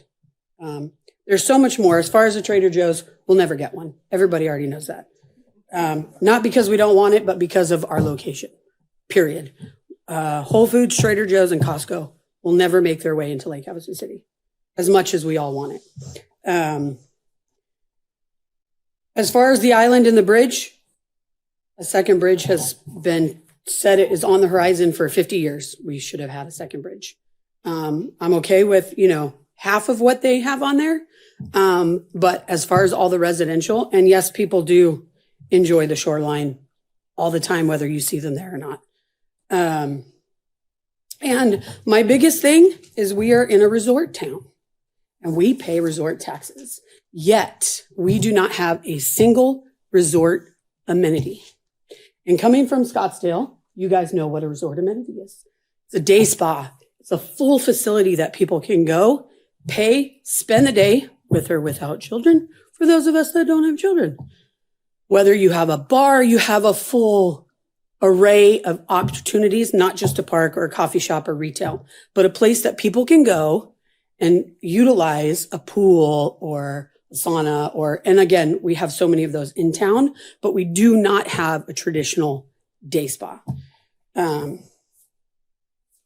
And I reiterate half of what everybody else said. Thank you. Thank you, Ms. Broder.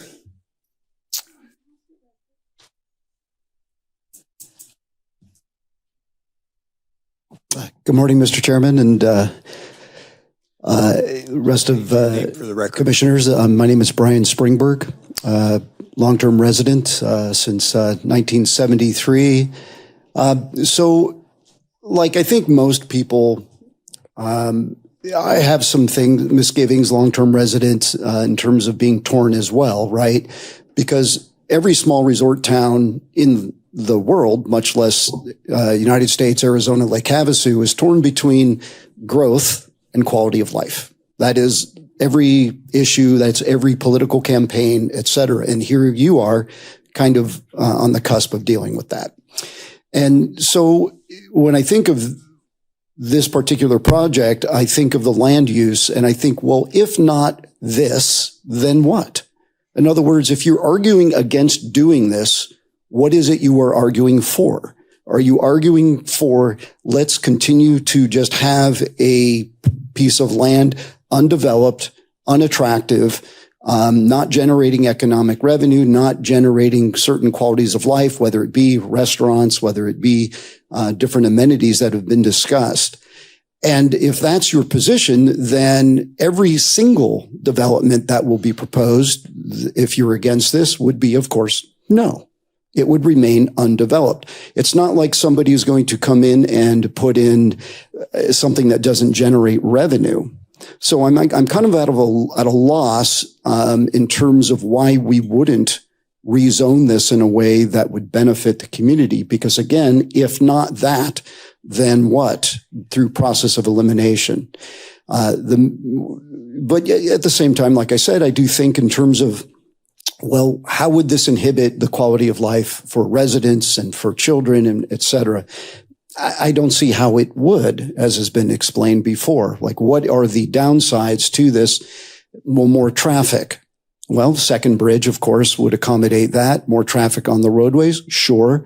But the things that offset that, think of when you travel, when you're, at a resort town, a resort situation, you're not complaining in the same way when you're doing that. So I think we have to balance those things. The other concern I had is just not a concern that any of us can address and the free market's going to have to address, and that's this. More service-related jobs means more people that are going to have a difficult time affording living here, right? It's an ongoing deal. That has nothing to do with anything. That's going to have to be solved in some way, shape, or form through private development elsewhere. We can't make decisions based upon the fact, well, there's no place for them to live.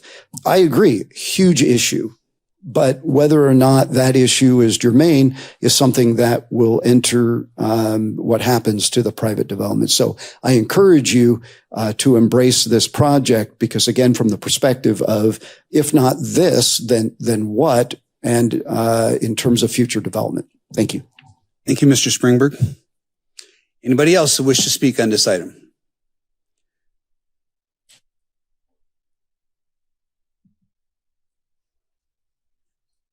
Good morning, Bonnie Toy. Tall people. State your name for the record, please. My name is Bonnie Toy. Okay, thank you. Thank you. I noticed that he had just mentioned a crosswalk at McCulloch and Beachcomber, and until I looked at the map, I didn't realize that there were two McCulloch and Beachcomber Boulevard crossings, and I was confused about which one he was going to put a crosswalk in. Just didn't know, and then I looked. When you put in a new crosswalk, do they actually have to put in the new crosswalk, or does the city get to decide where they put crosswalks in? Yes. I would believe both. Both? Okay. That's kind of cool. They'll have to put it in, and the city will help them designate where it goes. And when it calls for public use, Mr.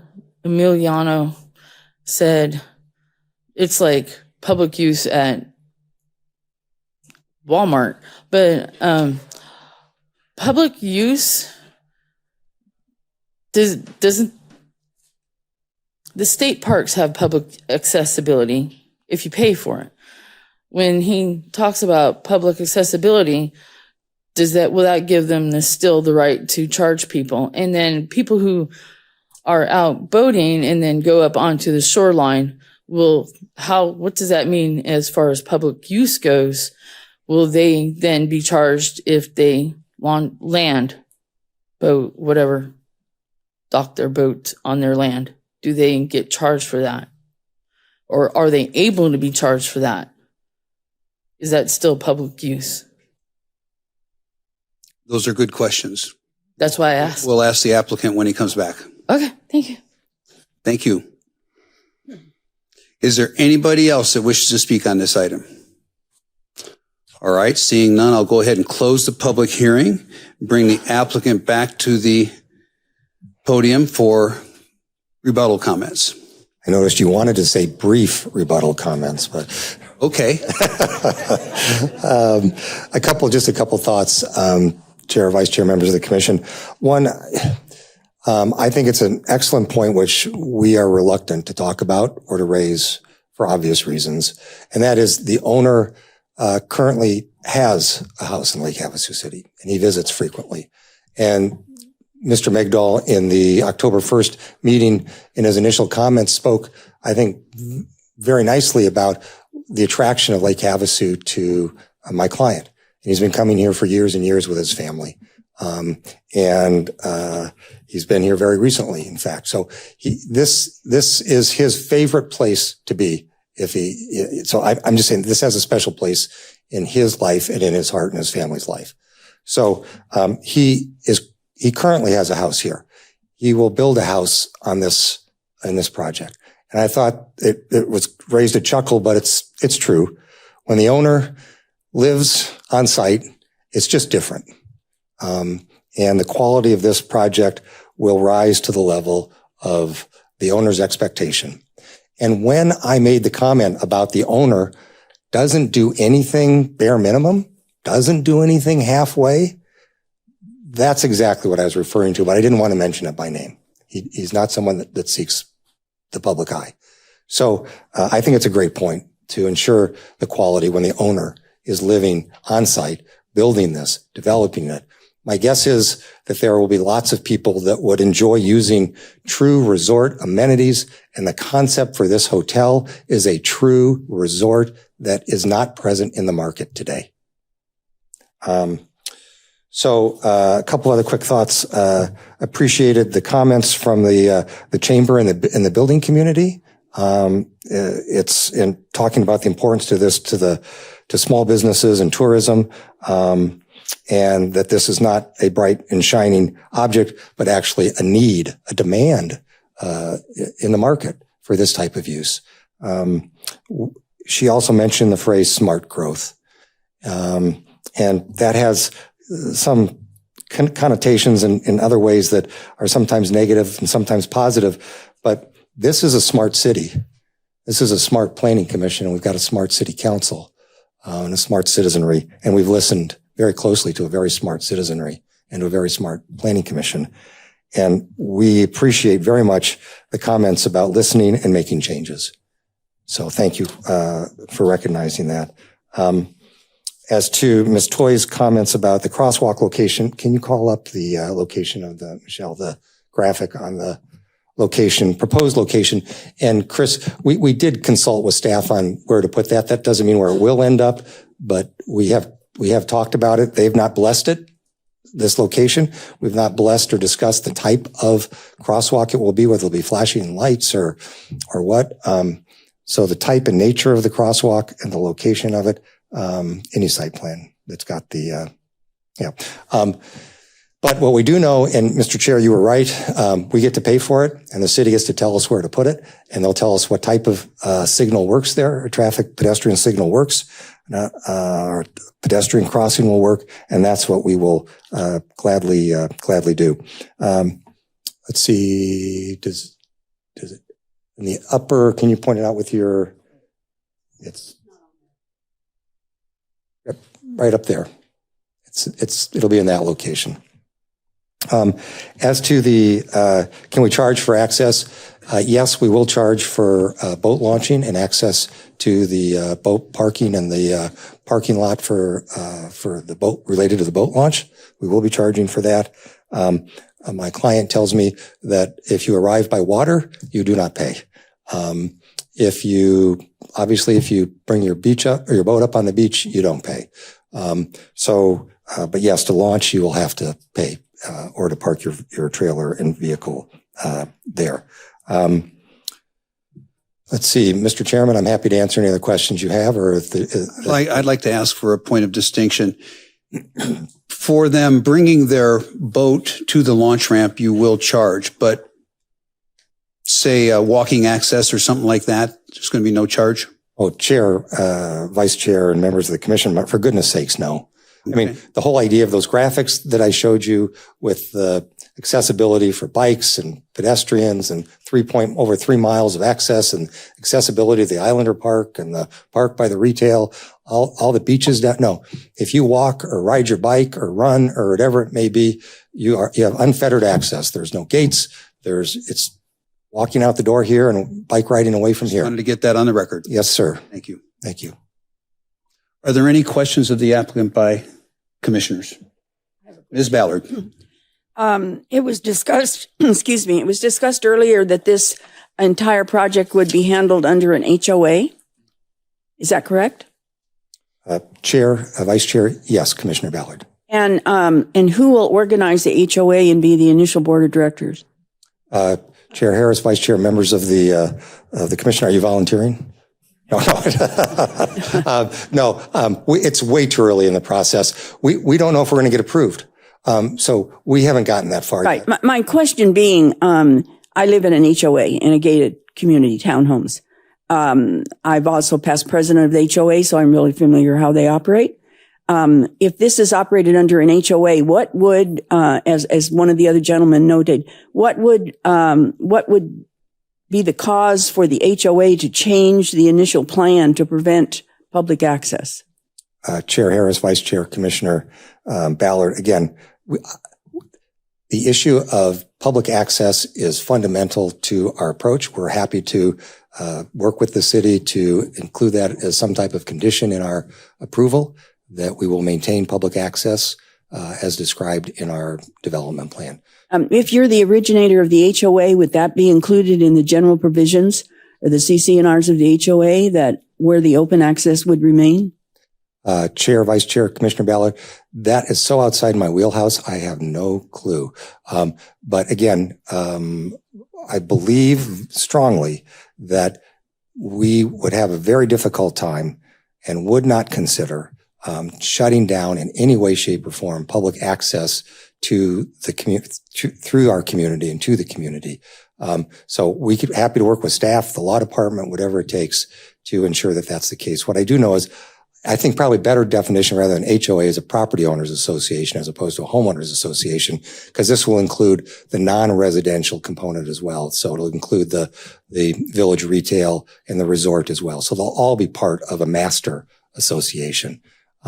So we haven't gotten that far, but I appreciate the question. I understand the concern, but I don't know how we could end up ever doing that. Thank you. Mr. Chairman, if I may step in on that, the city will make sure that requirement is in place. We're not going to leave that to the HOA to control. The HOA changes to their bylaws and covenants can be made by votes of the members of the HOA. We don't want to leave it up to that. That will be addressed on our part, that access and those required access points. And we will also require those to be shown on the plats that will be necessary in future steps if this development's approved. And that will come about as a condition of design review. Is that what you're saying? That's correct. Every plat that's done in this subdivision, which will be necessary, of course, will have that public access easement shown on the plats because they are private streets. Right. Mr. Chair, can I just thank staff as well, because I appreciate my unfamiliarity with the process in the community comes through again, and I appreciate very much that response. Well needed and well appreciated. Thank you. All right. Any other questions? Mr. Annette. Yes, it's clear there's three halves in here. There's half the town that wants the building to take place. There's half the town does not, and the other half is not chiming in. So, and I know there's not three halves to anything, but it's clear the town's very divided over this. There's no mistake about it. It's going to happen. It has to happen. It's future. It's progress. And I think anybody that's in this town long enough to know progress is going to take place whether we want it to or not. If your general plan amendment was approved conditioned upon the second bridge being in place, would you or your developer be interested in participating, facilitating, or contributing to the second bridge development to expedite its timeliness and effectiveness? Wow. So I don't have a B behind my net worth. I just want you to know that. But Mr. Chairman, Vice Chair, members of the Commission, Commissioner Annette, that's a great question. And it's a fair question. It's just one I've never received before. Give us between now and the City Council to think about that one and consider that. It's a fair question. And I'm not saying no, but I don't get to say no. It's my client that gets to say yes or no. But give me just a second. Will you just give me? Play some music in the background.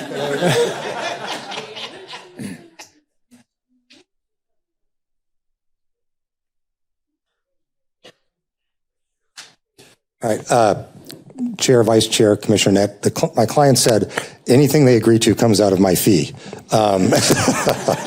which doesn't get you very far. Keep talking, then you're working. Yeah, maybe. Please ask questions. So, Commissioner Annette, what my client said is, look, we are committed, and my client is committed to being a good citizen and to do what they can. So give us an opportunity between now and the City Council to really study that. But I think it's not a no. I mean, he, in all seriousness, he said, look, we're committed to the community and we're willing to talk about helping out with infrastructure issues. So I appreciate the fact that there's going to be significant economic impact on the city by doing this project down the road, but it's also going to have significant infrastructure impact. One of that being traffic, the bridge. We know the bridge has already been approved and funded, and the bridge is going to happen at some point, but sometimes things get slowed down, things get stalled out. If you were incentivized with your plan approval being part of the bridge being finished, then we could count on you to help get it finished. Chair, Vice Chair, and Commissioner Net, thank you. But please don't do that right now. If you could give us a chance to do that, if there is a motion to approve. We might have a savior there for you. Oh, Jim, thank you. Thank you, Jeff. Mr. Tuneman. Thank you, Chair and Council. Jeff Tuneman, Development Services Director. Good question, Commissioner Annette. The city and the design team and developer are working on a development agreement. We've kind of stated that right now. If the second bridge wasn't there, we're thinking that the traffic analysis, they would have to do some improvements at Lake Havasu Avenue and McCulloch Boulevard if the second bridge wasn't there. So what we're looking at doing possibly in the development agreement is discussing, okay, what would those improvements cost the developer to do versus putting that towards the second bridge. Does that make sense? So we are looking and discussing that currently through a development agreement process. So it's a good question. We are thinking about that. And this development agreement that we're talking about will be solidified. And if this does go forward at City Council and the general plan, zoning and development agreement would all be on the same agenda and follow each other in that order. So hopefully that answers some of your questions. Without totally putting you on the spot, can you give us a quasi update on the schedule for the bridge? The second bridge is moving forward. It is tentatively looking at starting in 2027, early 2027, and it's going to take approximately 18 months. That's all approximate, but that's kind of what that schedule is on task for. And city staff feels that this project, if approved through everything that needs to happen to get it to put a shovel in the ground, feels like the projects are kind of moving together concisely. Thank you, Mr. Tuneman. Welcome. Appreciate your input. Thank you. Mr. Chairman, Vice Chair, I really appreciate your staff. Thank you. Any other questions of Mr. Berry? Ms. Wilson. I feel like we're a little bit in the weeds and putting the cart before the horse here and as far as our items and whatever, but we're here. So I have a few bullet points I wish I could speak as well as a lot of people out there did, but I do have to commend you guys on the give and take that you did, right? There was a lot of things I think you took into consideration and gave, and it created a lot of less income on your guys' part that was very visible. So thank you for that.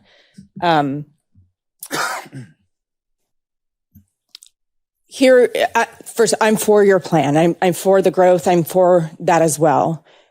The problem I see here is that we're going to be voting and changing based on a zoning change, but not to a plan, right? Essentially what we're going to be voting on is a blank checkbook, right? And we're not committing to this being commercial. We're not committing to this being residential. We're not committing. There's nothing that is commitment that holds you guys to that public shoreline. If with what we're voting on is just is a open saying, yes, we're in agreement to changing the general amendment, if that goes through, hypothetically. And then the second item, we're going to be saying, here, the zoning is approved for you to do that, but we're not committing to that. That's not what is being asked for. Chair, Vice Chair, as I understand, the first vote will be on the general plan. If that vote moves forward, then the next hearing with you right now or shortly would be on the zoning case. My understanding is that if that case were approved, there will be requirements in that case that we need to develop in substantial conformance. I forget the exact language that your staff has to our general development plan. So if you will, and that would include shoreline access. That would include the easement along the shoreline. It would include the public areas that we've identified for public access. So, and you've heard staff note that additionally the pedestrian and bike access would be part of that, where he said the city is going to take care of this. There are no blank checks in this process for anybody.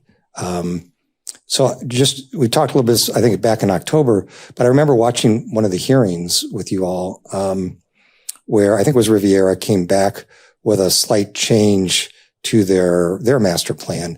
And they wanted to either increase or decrease the density on a very small piece of property, like an acre, 2 acres, 3 acres. Chris is shaking his head. Yes, that he remembers that. And that small change to the Riviera large master plan was required to come back to you and to the city council because it was a change from their approved development plan. So when we've talked to staff about, things like changing access or doing some other things, staff has said, no, if you make those types of changes, you have to come back to the commission and council and go through this whole public hearing process. So we don't see any blank check along the way. We see a staff that is committed to enforcing what you and the council will require us to do as if the cases are approved. And maybe staff can expand on that, but we have to do literally almost exactly what we're committing to do. And if we don't, we have to come back through this entire process. Now, I'm all in favor of that, mind you, but we'd have to come back through this whole process. Mr. Chairman, if I may step in, that is absolutely correct. The general development plan process, the way the code is worded, only a non-substantial change can be approved without returning through the process. We will keep a close eye on it like we do with every project. In fact, the Coming Together Apartments that came before you most recently was a change to an existing PD already, and that was a substantial change to that plan over the 218 acres of the mall property, and that was required to return. So if they were to come in and say, we want to add 5 acres of commercial to replace some of the residential, we would say, no, you can't do that without returning through the full hearing process. So on the zoning, the general plan would not be required unless it intruded into an area that was not under the underlying general plan would not allow. But yes, any change to the general plan would have to be non-substantial, and that would be as the language that we're going to use in the ordinance is going to be worded. The zoning administrator would make the determination if it's non-substantial or substantial. So we would look at it. We would say, okay, does this change the project in a significant manner? Yes, it goes back. No, it's a minor tweak. It's fine. It's non-substantial. And on yes, the scale of the change they can make can vary a little bit based on 90-acre project versus one that was 2 acres, for example, at 115 Park Avenue. That project was approved by council 2 years ago. They wanted to make a tweak to it to remove the commercial building that was a component of that approval. And we told them, no, you can't do that because that's a substantial change. You have to come back to the process. So we're going to be very vigilant on that, make sure that the plan is adhered to. It's not up right now, but the general development plan, once that's approved, substantial compliance is required. There's no variation from that. The HOA cannot override that. They don't have the power to do that. Chair, Vice Chair, if I could pull up a slide from the zoning staff report, if you wouldn't mind, 110. So just echoing and what staff noted, 110. Yeah.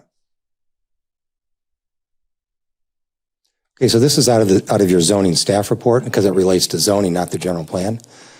But it says any general development plan, which is what Chris just spoke of in the map you saw up there and all, approved in conjunction with the plan development rezone, must be substantially followed. Then it goes on to say, however, any major modifications, and staff just described a whole examples of what they consider major modifications, require a formal general development plan amendment and be subjected to further review by the Planning Commission and City Council. I'm thinking that maybe what I was trying to ask is not being articulated correctly, so my apologies. I think you guys have every intention on following the plan that you're putting forward. I have no reason to believe otherwise, but what is going to be being asked for is for commercial mixed use, which gives you the ability to use anything within that commercial mixed use table instead of saying, no, we're not putting a gas station, but what you're asking for doesn't commit to that, if that's Chair, Vice Chair, I apologize. Great. Thank you for clarifying that. And I think it's similar to what Commissioner Stevenson was referring to in the initial questions from, before we got into the presentation. And we are, happy to look at that use list and limit uses, and remove gas stations, those types of things as it moves forward to City Council. So we have no desire to do anything other than, the village retail that we've described to you. We think there's a huge need and demand for that in Havasu, and we're excited to try and bring that to fruition. So we can work with staff on that one. Mr. Chairman, if I may, I do have a slide I can put up if you want to see. If you can kick it back over to my screen here. Please go ahead. Oops, wrong way. I do have a slide that hasn't been shown. I was holding it in reserve in case this question came up. And that would be, see what's happening here. Oh, having to restart right from the beginning. Hold on, it's going through. There we go. Okay, this is the permitted uses table that's going to be an exhibit to any ordinance that approves the project. So if they remove, what he brought up was removing gas stations. So that could be eliminated if developer wants to do that. We could remove the P on there. But this is a very concise, limited use table for this project only. If you look at it closely, it allows a lot of the same things that Island Body Beach does right now.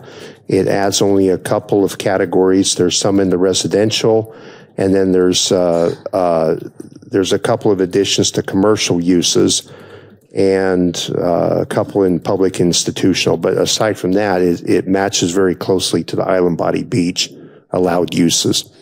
So this will be specific only to this project. Mr. Tuneman. This can be tweaked. Thank you, Mr. Chair.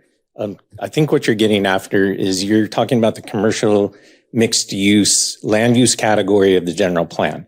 So as Chris stated earlier in his presentation, the general plan is like a 30,000 foot view of what can happen on this property. So commercial mixed use, like primary uses of, commercial, retail, secondary uses, those types of things. Well, that's a 30,000 foot level. So it's not very specific. So if you prove that, that's what they can do there.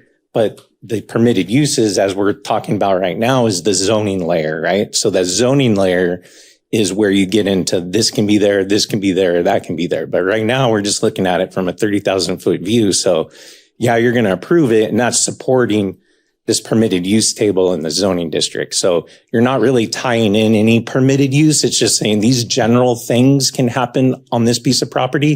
And then when you get to the zoning piece, that's when you start diving into, can a daycare be there, a vet, those types of things. So hopefully I think that's what you're kind of getting after. In the weeds by kind of combining the two. We should really go for the one, but. Right. Okay.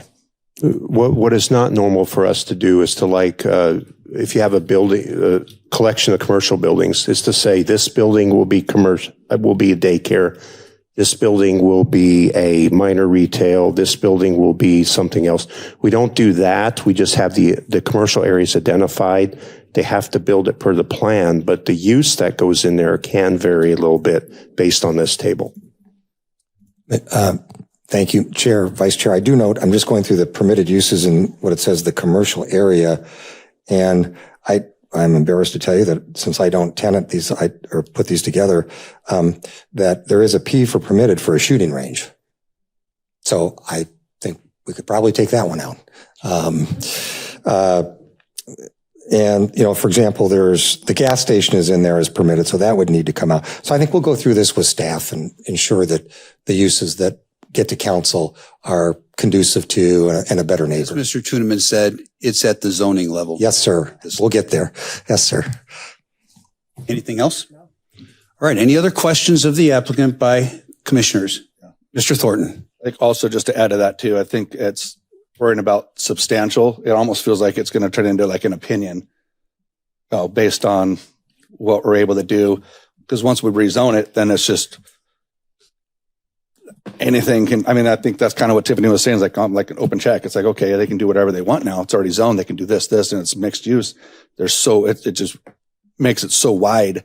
So we just want to make sure that substantial doesn't turn into, well, it's just an opinion. Yeah, I think it's okay. That should be okay, when it could be all of a sudden or too much commercial or too much residential or those things. And it's not balanced, because I think this needs to have a good balance. It's an amazing project. This is great. This is what we need. There's a lot of concerns, obviously, about it because it's so big, and this is something we haven't seen in our town yet. So everyone's like going, holy moly, what are we doing? Like, how do we manage this? Can staff manage this? Can the city manage all this with all the other developments going on? What's on the books? What's in the pipeline? Plus adding something like this. Plus, I'm sure there's going to be more on the island. I'm sure the island's eventually going to get filled up with development projects. Do we have like a substation, adding that many residents, and it's going to pack it. It's going to bring more people. This isn't going to slow down traffic. It's not going to slow it down at all. It's going to build it up. Everybody's going to want to come and see it. Everyone's want to be a part of it. Everyone's going to be involved. And so it's going to bring a lot more people. We need another fire station. How about during the build? And we're going to be building a bridge at the same time. How about that traffic? How is our one bridge going to manage what we already have, plus bridge development, plus this development? Unless we're building a port and we're going to start bringing stuff in on the water from the other side, how is this going to be managed? And that's where the congestion is going to come from. Could be dangerous, and it could cause emergency issues as well. Access just for construction workers over there. There's never a job where people don't get hurt. And when you got development projects like this, there's a lot that goes on. So those are bigger concerns, is making sure this isn't too much too fast. But I love the project. Again, I'm a free market capitalist myself, so I'm all about this. This is great. I think the idea is good. So not to keep repeating myself, but there's a lot of moving parts right now, and there's a bigger picture that we all need to really pay attention to. So that's what I got. Thank you, Mr. Thornton. Anybody else? Mr. Lair. It seems like maybe there's just a need to clarify that the lines that are drawn on the proposed general plan are like lines in the sand. They are defined, and it isn't something that can just move around here arbitrarily. These are locked in definition, acreages and uses and locations. They will be at the zoning hearing, the zoning level. Thank you, Mr. Lair. Anybody else? Mr. Stevenson. Mr. Berry, in regards to the marina and launch, is there not a process that you still have to go through? That's a wish list item, but is there not a process that you have to go through to have that okayed to put those docks and that launch ramp in? again, this is conceptual. This would be a best case, but we still have to go through, is it the Department of Interior or something that needs to approve that? Chair, Vice Chair, Commissioner Stevenson, yes. And the staff report has a condition that says that you still have to go through whatever other regulatory approvals are necessary for anything we do here as well, whether it's interior, whatever it may be. So, and Chris is shaking his head. Yes, that's correct. So, yes, but great question. Absolutely. And we're aware of that. Okay. Thank you. And again, I guess the other comment that I would make is the decision of this land no longer being public use has really been taken out of that realm when the city or when the state sold this land. Now it's becoming a matter of us determining the best use for this property. Development's coming. I think the pressure is right now, a lot of us are sensitive to this is the first one. We're setting a precedence, but this is by no means the last. I'm already hearing motions already in place for other parcels to go out on auction. So I appreciate you guys working with and understanding the sensitivity to needing to get this one right, because we're going to set a precedence for those other developments that are coming. Thank you. Mr. Chair, Any other may I make one clarification to that comment? Just to be clear that before it went to auction, that land was under lease from the state. So it wasn't something that was necessarily wide open for public use. It was leased for a specific purpose for a specific person. So although it's now gone to auction, has been purchased, it's now in a new ownership. It wasn't necessarily just open to the public prior to that. But it was considered an open, I mean, we used it for events, and it was considered, that was the conceptual from within the city, from the residents. Well, it was a golf course when it was leased. And then when the golf course no longer operated, it was used for other purposes, but it wasn't just open for the public to go in and out. Just to clarify that there wasn't. All right. Any other questions? Mr. Thornton. So my other concern is open space. That's a big thing. So this doesn't just turn into just a crazy dense community and project. That open space is a big concern. And that's something that I don't think we would be able to have any control or power of changing. And saying, hey, no, we need more open space. Don't add this or don't take away this. Or you're like, what, 36.8? 30, yes, almost 37. Yes, sir. So that's, it's got a park, right? A little park in there. It didn't look like that was really too big. What's the rest of that open space? Is that actual like open space, or is it like just dead areas that can't be used? And what's to keep that space from getting smaller? Chair, Vice Chair, let me see if I can pull up a graphic for us to look at together.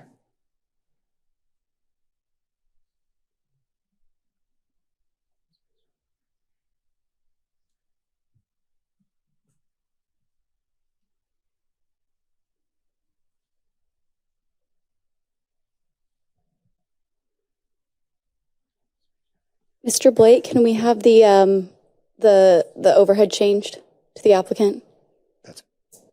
Thank you. Thank you. Okay, so open space is defined, Mr. Chairman, Vice Chair, Commissioner Thornton. Open space is defined in your ordinance. So we calculate open space as would anybody else at this podium that comes before you define open space.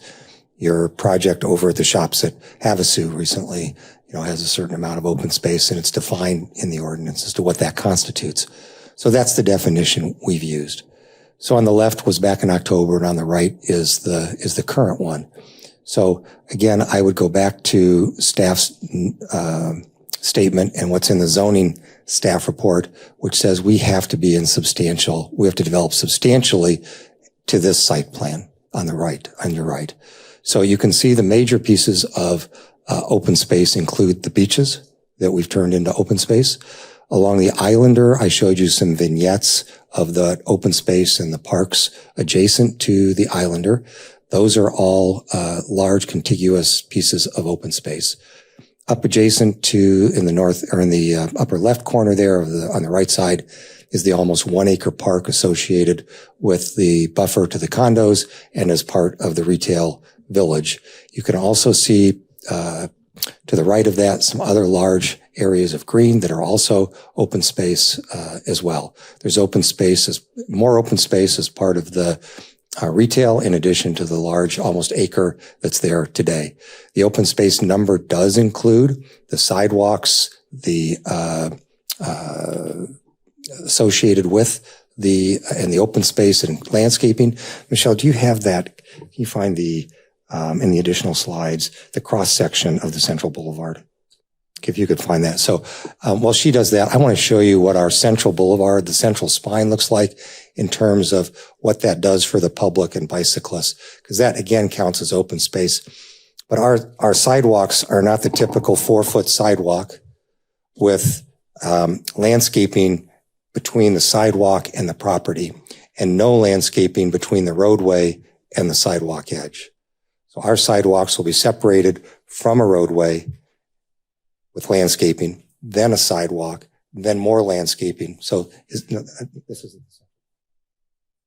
this is a neighborhood street. Let's go back to the neighborhood street. So these are the neighborhood streets, and you can see the width of the right of way, and you can see that we've got the landscape buffer associated with it. Let's go to the central. So this is the main drive. It's 120 feet. I can't read it as well as you can because I'm further away. 120 feet, but you can see the setback from the street. You can see the sidewalk in the middle with the double landscaping. The sidewalk is separated from the street. You can see the bike lane. You can see the pedestrians. So you get an idea of the quality of the open space that we're talking about. So in most master plan communities or subdivisions in Havasu, this is not what you would typically see. So this gives you an example of the quality of that open space. Thank you for clarifying. And also, I'm sorry, in our development plan on page 88, and there's several pages in that area of the 99 pages that go into great detail about the type of landscaping we're going to use, the widths, the character of them. So these would all, Commissioner Ballard, go into eventually the CC&Rs for the community to ensure we have architectural quality, landscape quality, maintenance quality, all those types of things. All right, thank you, Mr. Berry. Thank you. Any other questions of the applicant? Mr. Stevenson. So if you go back to your slide that shows the open space designation,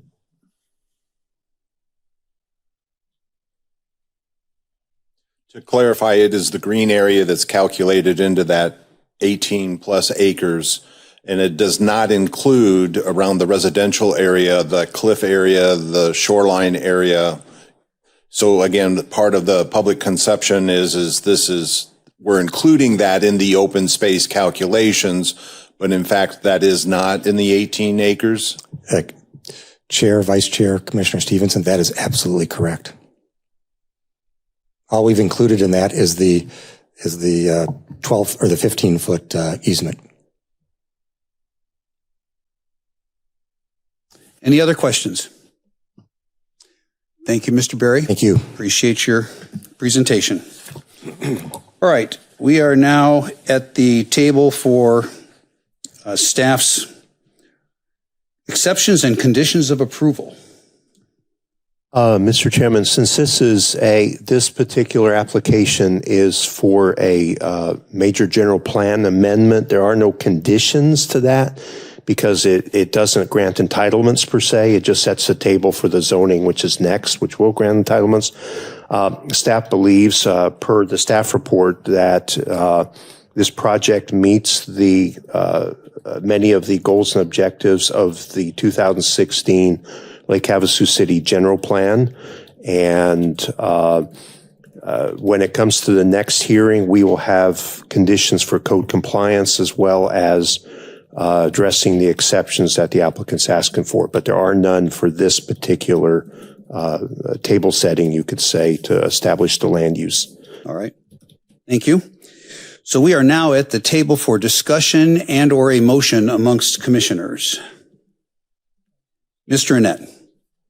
So understanding that there's no conditions, and I appreciate your staff's position on the fact that there may be some modifications made to McCulloch and Lake Havasu Avenue to assist with the traffic concerns.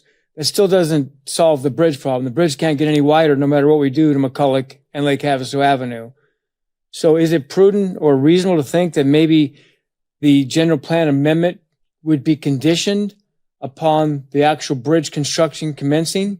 And they work, like he had indicated, they may be working in parallel or alongside each other anyway.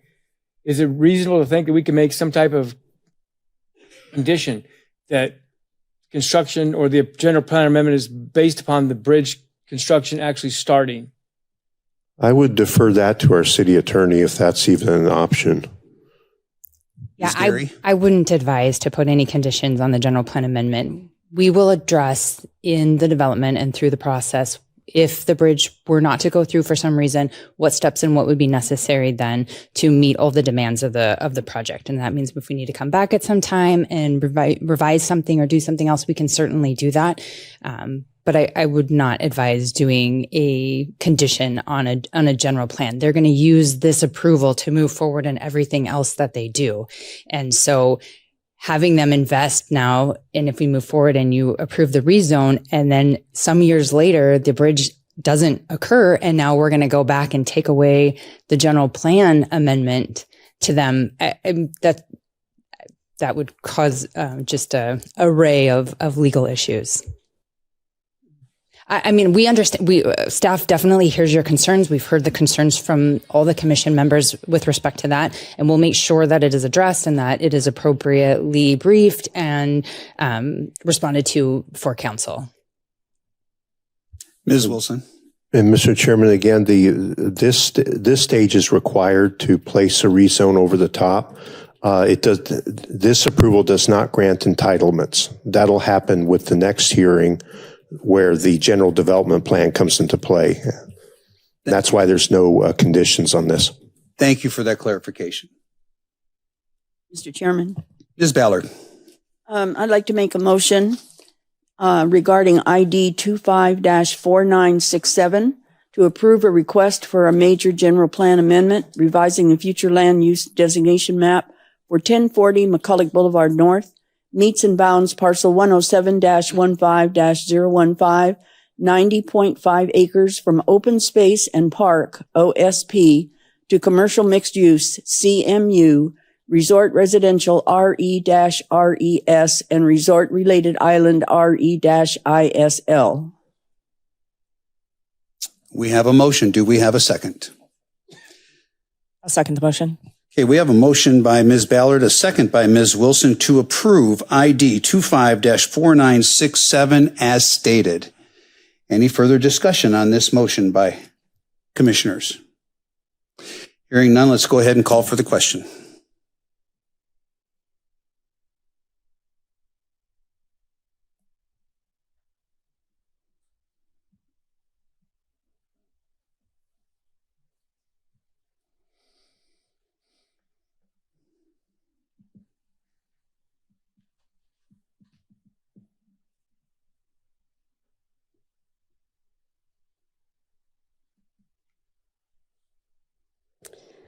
The motion to recommend approval of the general plan amendment passes 7-0. Motion passes. Congratulations on step number 1. At this point, I will pause the hearing for a bathroom break. Pause for the cause. Let's try for 5 minutes. We might extend just a little bit. Note there are public bathrooms downstairs. If you go down the stairs and through the hallway, there's only 2 restrooms up here, so the rest are downstairs.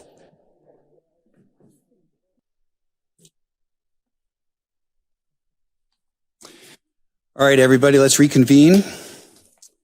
The next item on today's agenda is ID 254968. It is a request for a plan development rezone and general development plan of 1040 McCulloch Boulevard North, meets and bounds parcel 107-15-015, 90.5 acres from Golf Course GC District to Island Body Beach Plan Development IBPD District to accommodate a mixed-use development with a combination of resort, marina, commercial, and residential uses, and approving specific requested exceptions. Mr. Gilbert, your presentation. Thank you, Mr. Chairman. Good morning, Commissioners, members of the public. Almost good afternoon. We're here now to receive public comment on a proposed plan development rezone and general development plan for the waterfront, a planned lakeside mixed-use community on Pittsburgh Point, also known as the Island. The public hearing on the major general plan amendment for this property was heard immediately prior to this hearing. The subject property is an approximately 90-acre parcel located on the south side of the island, south of Beachcomber Boulevard, and situated between the Nautical Beachfront Resort to the east and the Islander RV Resort to the west. To the immediate northwest of the property is the Nautical Estates condominium development and Island Storage and Marine. It was formerly operated as a golf course on leased state land until it was abandoned by its operators. Following abandonment, a developer petitioned the Arizona State Land Department to initiate a sale. In response, the state held a public auction in September of 2023 at the Mojave County Courthouse in Kingman, where the current applicant, not the original petitioner, successfully acquired the parcel. Currently, the general plan designates this parcel as open space in part, consistent with its historic use as a golf course. However, this designation does not support future development. And that, of course, is pending approval of the earlier recommendation by the City Council on January 13th. The requested general plan amendment. The applicant is requesting amendment to the city's general plan that was the subject of the previous hearing today that will amend these categories to those following categories that I'm going to read upon the final approval by City Council. Commercial mixed use in the northwest portion of the site, resort residential in the central portion, and resort-related island designation for the southeast portion. The property is currently zoned golf course, again reflecting its former use. This zoning does not accommodate the proposed mixed-use development. The applicant is requesting to amend the city's official zoning map for the property from the current category of golf course to Island Body Beach planned development for the entire 90 acres. And Island Body Beach is almost what the entirety of the island is today, is in that category. So it'd be consistent with that with a plan development overlay. The applicant has submitted a conceptual development plan as required by the plan development overlay requirements of the development code, which includes a commercial area in the northwest adjacent to McCulloch and Beachcomber Boulevards with approximately 67,000 square feet of commercial space, residential area in the central portion with over 300 dwelling units of various types, including 90 multifamily units between the commercial and single family areas, a resort area in the southeast portion featuring a resort facility, bungalows, and resort-related accessory uses, and a 15-foot required shoreline access and preservation easement, which is required in the Island Body Beach zoning category presently, is labeled in green on the map. I want to point out in the upper right of the general development plan, the numbers shown for the different types of units plus the square footage of the commercial, those are maximum numbers. They can be lower, but they cannot be higher. So when the general development plan, should it be approved, those will contain the maximum numbers. So as the project develops, those numbers could change a little bit. That would not constitute a substantial change. City staff have carefully reviewed the proposed general development plan, along with the supporting reports for public water, safety, sewer, and traffic infrastructure. Based on this review, staff has determined that the city is able to adequately provide services to the project, provided that the conditions of approval are met. The applicant proposes to meet shoreline preservation requirements by additionally providing 3 separate access points down to the shoreline in the vicinity of the resort due to steep topography along much of the shoreline frontage of the subject property. And that's primarily to the west of where they're going to have the resort. Also, as was discussed in the previous hearing, the main access points, and there will be 3 of them, will be required for public access throughout the development, and that will be handled through conditions and or through easements shown on the future plats that will have to be done for the project.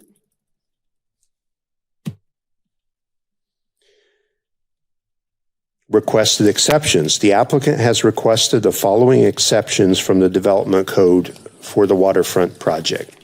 So I'm going to go over each of these exceptions individually. The project-specific land use categories for waterfront plan development table shall govern permitted conditional accessory and temporary uses applicable to this general development plan. That was up on the screen earlier and also contained in your packets, I do believe. The project-specific dimensional standards for waterfront plan development table shall govern dimensional standards applicable to this general development plan. And what that will be is that in fact, I'll go grab that slide real quick because there'll probably be questions on it. So that is this table right here. And what this will determine for only inside this project, what the minimum area for lots, the minimum width of lots, minimum depth, density, maximum lot coverage, which there won't be any on that. We removed that entirely from our code last year. But all the setbacks for front yard, side yard, rear yard, corner lots, all those will be determined by this table for this development.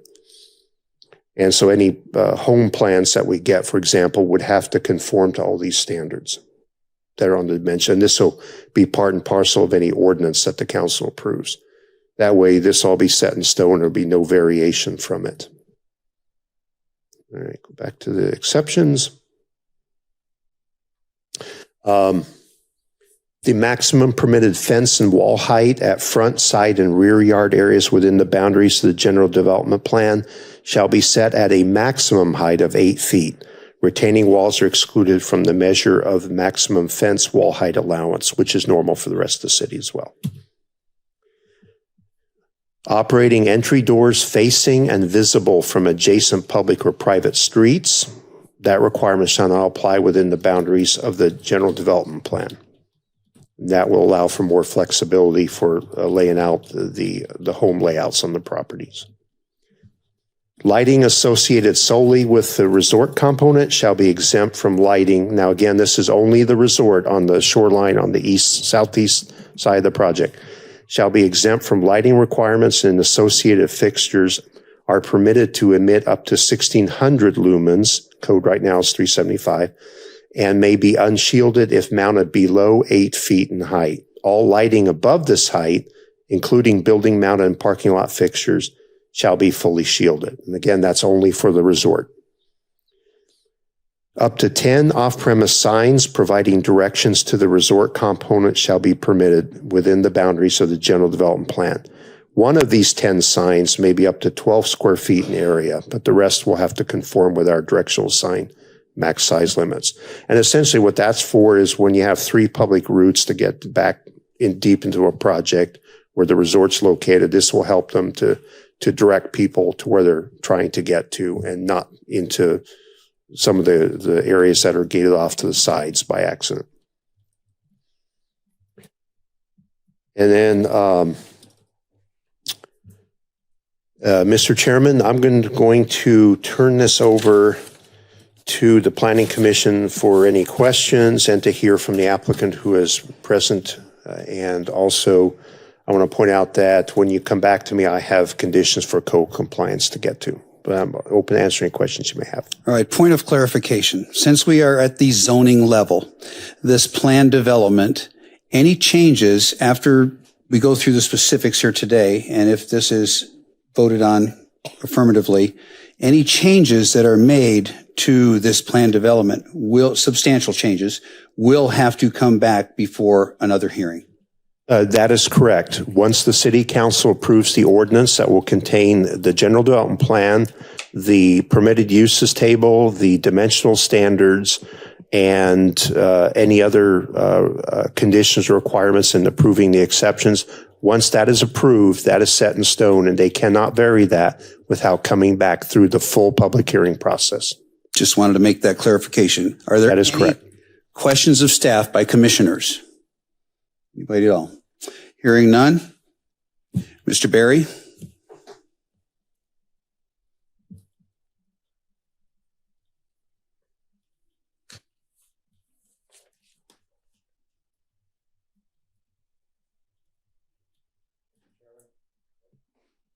Mr. Chairman, Vice Chairman, Commissioners, first off, back to the general plan hearing. I just want to say thank you for your time and effort on that. That was a very long presentation on my part, lots of great questions, and I very much appreciate the position you're in as the Commission, and I very much appreciate the vote of confidence in us moving forward with you, so thank you. Now, as to the zoning case, I did have a much more thorough presentation, but given the degree with which we went into the discussion during the general plan, Mr. Chairman, with your permission, I'm going to not regurgitate some of what we already have talked about as part of the general plan as it relates to the zoning aspect of this. If you're okay with that, it'll shorten this up immensely. So, specifics of the zoning. Yes, sir. Staff has given you the specifics. A couple things that I would just like to follow up on. Number 2 is, again, you'll see a pattern here. I'm starting with the conclusion, which staff mentioned that staff does find that the request meets all the requirements set forth in the code to approve the zone change with the conditions of approval, which he'll go through when you're, of course, ready to hear those. You've seen the map for the changes. We don't need to go through that. I'm going to go actually to almost the end of my presentation because I know there may be some specific questions that you have about exceptions or other items that we may or may not have had closure with our prior conversation where we said, let's talk about it as part of the zoning. So I want to make sure that we have an opportunity to do that with you. One thing that's important, if we could go to number 24, please. As noted in the prior presentation, we have spent a lot of time with the Nautical Estates condos. And in the course of that, they asked us a couple of things. One, and I'm not going to go through all the things we've done. I'm not going to go back and do that. But something that they would ask me to ask you about and also inform you about. There's an exception in there that talked about the 8-foot wall variance instead of the typical 6. And I've got our architect here to answer more questions about it. But the intent of that, and if you want language to narrow it, we can do that before we get to council. But the intent of that was a 6-foot wall does not shield a dumpster very well. A 6-foot wall does not shield some of the equipment that may be associated with this mixed-use development. So the intent of that is not to create perimeter walls, not to create walls between houses. The intent of that was solely to screen equipment and to screen things like dumpsters so that it doesn't become a nuisance for folks or a visual nuisance for people. So that was the intent of that. And it was important to the folks at the condos that I articulate to you because they don't want a 6-foot or 8-foot wall between them and the park adjacent to them. Speaking of a wall adjacent to the condos and that about 1 acre park adjacent to the village retail, they asked us to ask you, and I'm not sure how staff does this in your community, but we would request, I don't know if it's a condition of approval or stipulation or what you call it, but they are asking that we memorialize with you and then the city council that this language, we will work with city staff and an authorized representative of the condominium community to mutually agree on the design, height, and materials of the screen wall and gate adjacent to the Nautical Estates condominium community.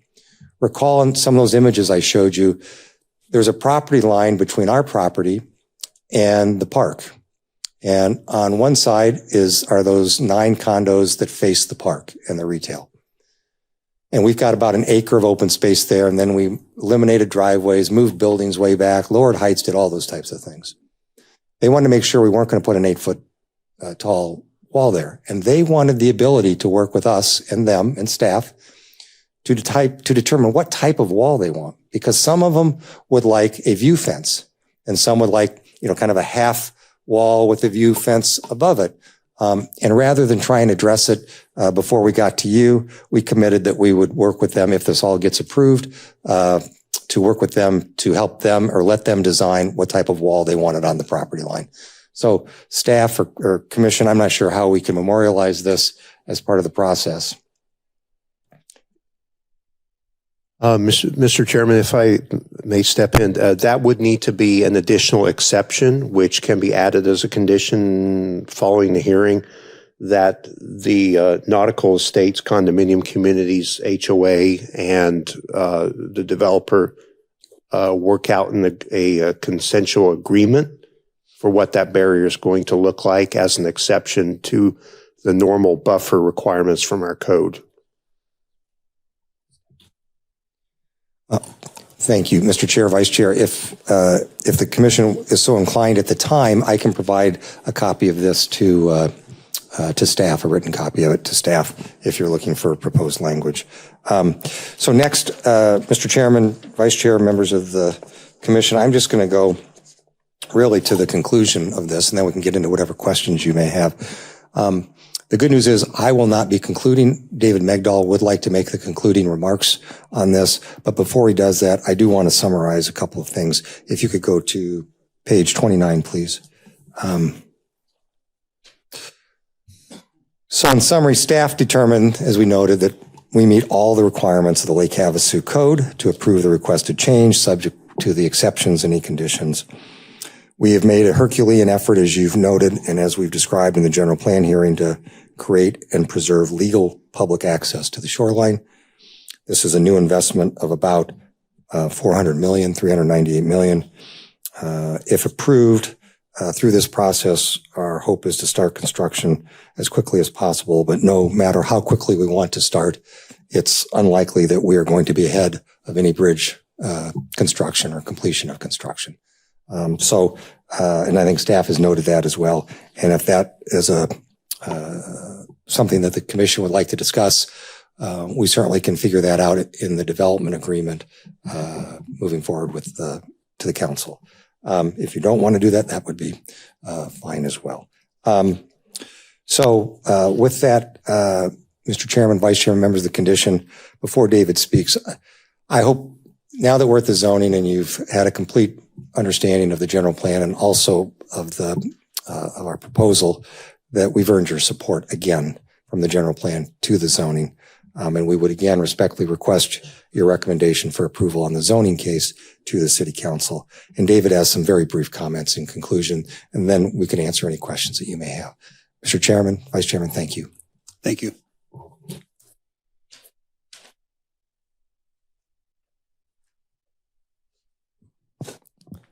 Mr. Chair and members of the commission, I want to thank you all for taking the time to listen to our project today. I know everybody has a lot going on, and we appreciate the time, and we really appreciate the opportunity to present. You've seen how this project has evolved. Mr. Megdal? Yeah. Please state your name. I'm sorry. David Megdal. Thank you. You've seen how this project has evolved based on real feedback. The changes we've made aren't superficial. They go to the heart of what makes this site and city unique. We've worked to create a community that preserves the shoreline as a fully public amenity, strengthens the open space and recreational opportunities, promotes walkability and ties into existing trails and roadways, and respects both the environment and the people who live here. It will create local jobs during and after construction, tourism supporting amenities in line with the city's vision, and design that fits Havasu, not something imported from elsewhere. Ultimately, this is more than land use. It's about building trust, being a good partner, and adding value to the community in a way that respects what's already here. On behalf of Falcon Eye Ventures and the full project team, I respectfully ask for your support, and thank you again. Thank you. All right, are there any questions from the applicant? By commissioners? None? I've got a couple. Oh, wait a minute. Sorry. Mr. Stevenson. Sorry. So going back to this park between Nautical Estates and your development, on some of the conceptuals and what you had saw on a landscaping, or what you had presented on a landscaping plan, that perimeter was trees and all kinds of shrubbery and stuff. Now we're talking about a wall. I guess I'm confused.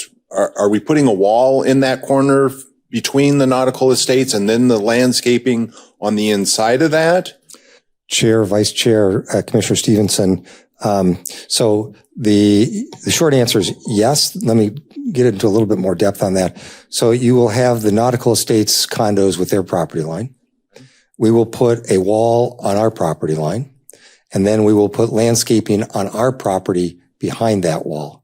Now, we'd be happy also to work with, as we noted with them, if they would like landscaping on their side of the wall on their property, we'd be happy to work with them on that and provide that in addition to the landscaping on our side of the wall. So yes, there will be a wall between the property, between the two properties. When we've communicated with them, some folks have not wanted a wall, and some folks very much wanted a wall because it's a public park, and they wanted the security of that wall. It seems that they've come down on wanting the wall with a secured gate that they can get direct access to the retail there. They get their coffee or a sandwich or their dry cleaning or go see urgent care, whatever it might be, or veterinarian, whatever it might be. So there will be a gate there that will be secured. We'll have a punch code that only they have. But they want to design that wall. So, excuse me, point of clarification. There is going to be a wall there, but there's no decision as to the composition of that wall. Some people may want wrought iron and cinder block. Some people may want totally cinder block. And so you are prepared to accommodate those differences. Chair Harris, that's correct. Absolutely. I would note that in the language we suggested, it says an authorized representative of the condo association, so that we can work with one person. So, and I guess, so I'm confused. They're worried about the height of the wall, but there's no height limit on the trees. That's really going to block their views in the end. Chair, Vice Chair, Commissioner Stevenson, correct. And we are happy to not put trees in. So we have total flexibility to work with that community as to what type of buffer they want. And again, we've had multiple calls with them and conversations with them. And we look at this as an opportunity, and we could change that language to not only wall height, but landscaping, add landscaping to it as well. But we want that to be something that they embrace and that they're happy with, because it's on their property line and their view shed that it impacts. So we're happy to work with them for whatever they want. And then I guess to expand on that is having walked the property, there's a significant elevation change from that corner where the nautical is to over to where the entrance or the northeast edge of your property. So part of that's going to be dictated by what building height or building pad level you build at. There could be 10, 12 feet of elevation change from what I'm seeing.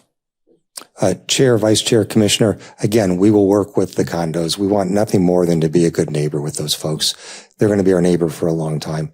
We don't want them upset with the city. We don't want them upset with us. We don't want them upset with our tenants. So we will continue to work with them along the way. Mr. Chairman. Mr. Lair. So kind of tying into what Lonnie was talking about, have you performed any kind of a mass grading study of the site to see what those pad heights may be and potentially what the height of the buildings that you're proposing would be, and what that impact on, if there are any potential view corridors that need to be, that have been included in your thought process? Plan up for the existing one. Chair, Vice Chair, Commissioner Lair, the short answer is no on the grading analysis. We have not. We'd like to move forward with approval, and then when we get to that level of detail, be able to do that in earnest. So the short answer is no. We've certainly worked on drainage and traffic and the other major ones. We've not looked at the grading plan yet. The site plan, if you could put up it's up. Okay. Okay. So you can see this is the most recent site plan. You can see that there is a parking aisle that runs through the middle of the proposal, running towards McCulloch Boulevard from the Nautical Estates. So that was that is a view corridor through the site. By the way, we did that purposely. Yeah. Any other questions of the applicant? Mr. Arnett. Yes, first, congratulations on your approval for the general plan amendment for the recommendation to go to City Council. Secondly, with the world-class resort that you're proposing and the medium-sized lots and the smaller-sized lots for single-family residences and the townhomes, why or what possessed the thought process for multifamily or apartment buildings? Mr. Chairman, Vice Chairman, I'm not sure we were possessed with it. I think the approach is that there's a desire to have a mix of housing within the master plan community. So there are 90 apartment units that will be market rate inside the community. And we believe that part of creating a walkable mixed use community is to provide all types of housing options for the community within the 90 acres. So the approach is to allow some of the residents to be able to walk and utilize all of the services, particularly those associated with the commercial at that location. So we believe that there is a demand. I think you saw with the Shops at Havasu hearing that was presented, some of those numbers shocked me about what the vacancy rate is in Havasu. It's 1.2%. I think, I forget the applicant's name when he presented to council and to you. It's a 1.2% vacancy rate on multifamily in the city, and that there have been no new multifamily built since I forget, it's been literally decades since there's been new product produced in your community. And we felt there's a real need for that. There is a real need for that in the community. So we wanted to address that need, and we believe it helps the tenants.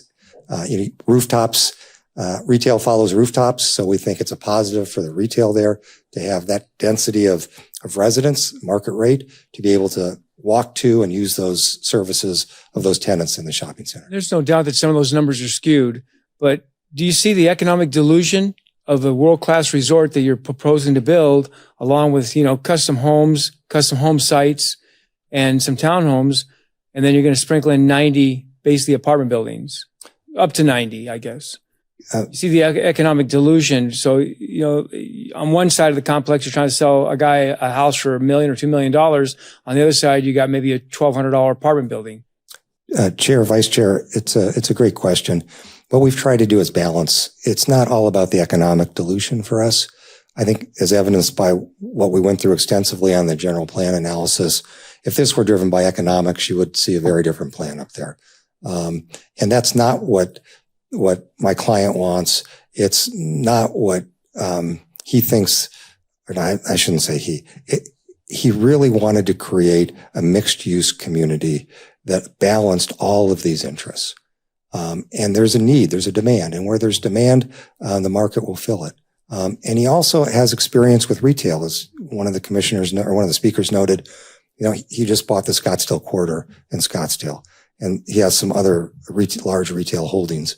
And one of the keys to that we have found is having people that can get to retail.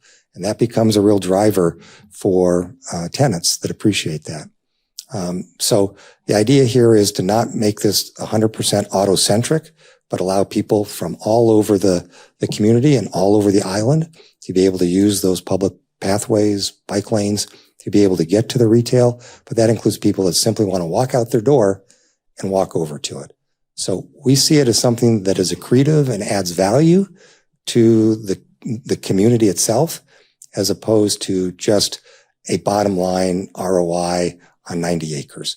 If that were the motivation, again, it would be something very different. It's a really good, fair question.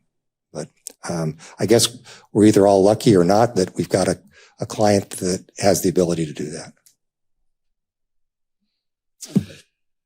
Ms. Ballard. As far as the apartments, are the apartments going to be for rent or for sale? Chair, Vice Chair, Commissioner, as of now, we anticipate that they'll be for rent. Rent. Yes. They will be built to a very high standard. So these are not any type of government subsidy, Section 8 or otherwise. These are market rate, high-end apartments that are representative of the quality of the 90 acres that will be there. That's what I wondered. Thank you. Any other questions? Ms. Wilson. Does your client plan on retaining ownership through the entire build process? And let me add to that. In the past, other large developments like this, right, end up selling maybe a portion of it off to a particular builder to build homes, and then a person who would build the apartments or townhomes or whatever. Does your client plan on facilitating the entire build out? Chair, Vice Chair, and Commissioners, the short answer is yes. However, it's like my client doesn't build residential. My client doesn't build shopping centers. He doesn't build resorts. He also has a history, though, of liking to do long-term leases. So, ground leases. So he likes to maintain ownership of property. That would not be the case on the residential by any stretch, but he will partner with builders who would be interested in building the residential piece of it. He doesn't build the shopping center or the retail, so he'll probably partner with somebody to do the retail. And he'll probably partner with somebody on the resort. Again, too early to tell, but his history is he looks at legacy property and wants to maintain an interest in the property. All right. Any other questions? Mr. Stevenson. So in the notes that we have, it is talked about that the project would be done in several phases over an anticipated 3 years. What phases are you anticipating starting first? What areas? Do we have the phasing? Chair, Vice Chair, do you have the phasing graphic in the in your materials? I don't recall that it was in there. That's okay. We don't need to. What we anticipate and what we're working towards is that the resort would be the first phase. We don't know whether that will be the case. We don't know what the market's going to be, 3-4 years from now by the time we're actually ready to go out to market and find somebody to be the flag and to do this with us. So we don't know. But we believe that one of the keys to this is that this is a resort anchored community. And we think that there will be added value, and many of you are in real estate, that there'll be a lift in the price of these homes when you sell them or you sell the lots. So if it can be amenitized by the resort, and that will add more value to the entire property, everything that you do. So their goal is to have the resort go first. After that, it would likely be the residential. I can't slice the salami and tell you which type of residential goes first. Many of you are in that world. You would know better than I would. But again, we're trying to predict several years out where the market will be. And probably last would be the retail. And the reason for that is, again, rooftops help bring retail to the area. So the more rooftops we have, we've got a resort operating. There are guests coming to the resort, to and from the resort. They can walk up there for dinner or ride their bike. Maybe there's golf carts running from the resort that take you up there. So we see the retail as likely being the final phase. Now, that could get all jumbled up if somebody came in, and I'm not teasing you with this. I have no idea I'm very careful to say we have no idea who the tenants are going to be at the retail. But if a retailer that everybody wants were to decide, look, we don't care about the rooftops. We think there's enough demand. We want to go and be the lead tenant on this retail. Of course, we'll make that happen first. And as far as resort, so I assume he's going to partner up with someone and try and attract. Yes, Chair, Vice Chair, Commissioner. He has extensive relationships and contacts throughout a very broad breadth of people. And so he would very much like to see something anchor this that, again, adds. Remember, he's going to be living in here. So he would very much like to see that type of resort come to the community and be part of this community. All right. Any other questions? Thank you, Mr. Berry. Thank you all very much. I will now open it up to the public. This is a public hearing. Is there anybody that wishes to speak on this item? Anybody at all? Please come forward and state your name for the record. My name is Emiliano Torres. I'm a resident, and I'm not against this development. I'm against what they're trying to build may not be what's best for the city. A resort makes sense, but the vagueness of the general plan amendment, while I didn't particularly like it, I wish it would have been more specific. I can understand why you approved it. But now you're going for a zone change, and it's still as vague as the general plan amendment. You have absolutely no commitment as to what's being built. Every comment made here by the proposers is a vague, well, we're not sure what we're going to do. You're not at the we're not sure what we're going to do phase. You're asking for a development plan right now. Where's the development plan? This thing appears to be going to be breaking ground upon contingent of the bridge. Well, the bridge is scheduled optimistically to be built and to be completed in 2028, optimistically, but we know this town. Optimistically doesn't usually work. This thing could be built 2028, 2038. But you're being asked today to make a commitment, and that commitment is a very vague one by the developer. He's not making any specifics. Well, we think the first phase is going to be this, is going to be the resort. And we think the second phase is going to be the residential. And maybe we're going to build the commercial. No, you're being asked now to make a commitment. He's not making any commitment. He's not even making a commitment to when he's going to start construction. It's based upon a bridge being built sometime in the future. Right now is not the time to approve a development that is not even at the final phase of development. It's all a dream. This is something that can change between now and 2028. We have some confidence that the one who owns the Falcon Eye Corporation has good intentions. Of course he has good intentions, but his good intentions could be 2 years from now to sell the property to somebody else. Then then the whole plan could be completely different. And that's what you're being asked to do today, is a vague, maybe we're going to do this, maybe we're going to do that. You're at the point today where you're going to have to decide what's supposed to be done, not what could be done. Thank you. Thank you, Mr. Torres. Anybody else that wish to speak on this item?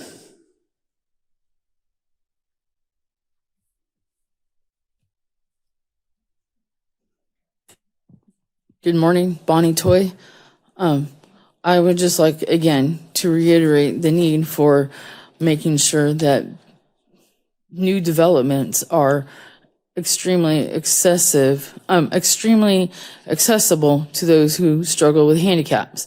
And I honestly don't know the whole process on where the starting point of developing codes or making sure that those things are done, but it sounds to me like you have several years and ways to ask any business to start that process now versus at the last minute. Obviously, things aren't going to change. The complexes on Swanson Avenue some of them that were developed have no handicap accessibility for the parking lot. Like right there on the sidewalk, there's no place for somebody to use a wheelchair. It's just rather frustrating for somebody who is disabled. And I just, again, will completely reiterate the fact that our city needs to be handicap accessible, and our ADA requirements by the Department of Justice and Department of Transportation are just minimal requirements. I believe our city can do more in asking for developers to do more. Also, I would like to address the fact that people who live in apartments are not all horrible people. They are not low class. They are not drug addicts when you talk about Section 8 housing, calling those people less than anybody who lives in condo complexes or with lots of money, that's really demeaning. And thinking that people who live in apartments aren't worth value is just not the way we should be treating people. We should not automatically assume that people who live in Section 8 housing or apartment complex are drug addicts, lowlifes, or whatever terms that people call them, especially on social media. No, if I lived in an apartment complex, I would still be me. I would be kind to my neighbors. I would not be doing drugs. I don't think I drink much. Actually, I don't drink. Alcohol sucks. Bonnie, I love your message, but can you bring it back to the rezone? Yes. Thank you. I just would like to request again and again that you, as planning and zoning commissioners, asking people when they're developing their new projects that they would go above the minimal requirements for handicap accessibility for everyone. Thank you. Thank you. Anybody else that wish to speak on this item? Please come forward, state your name for the record.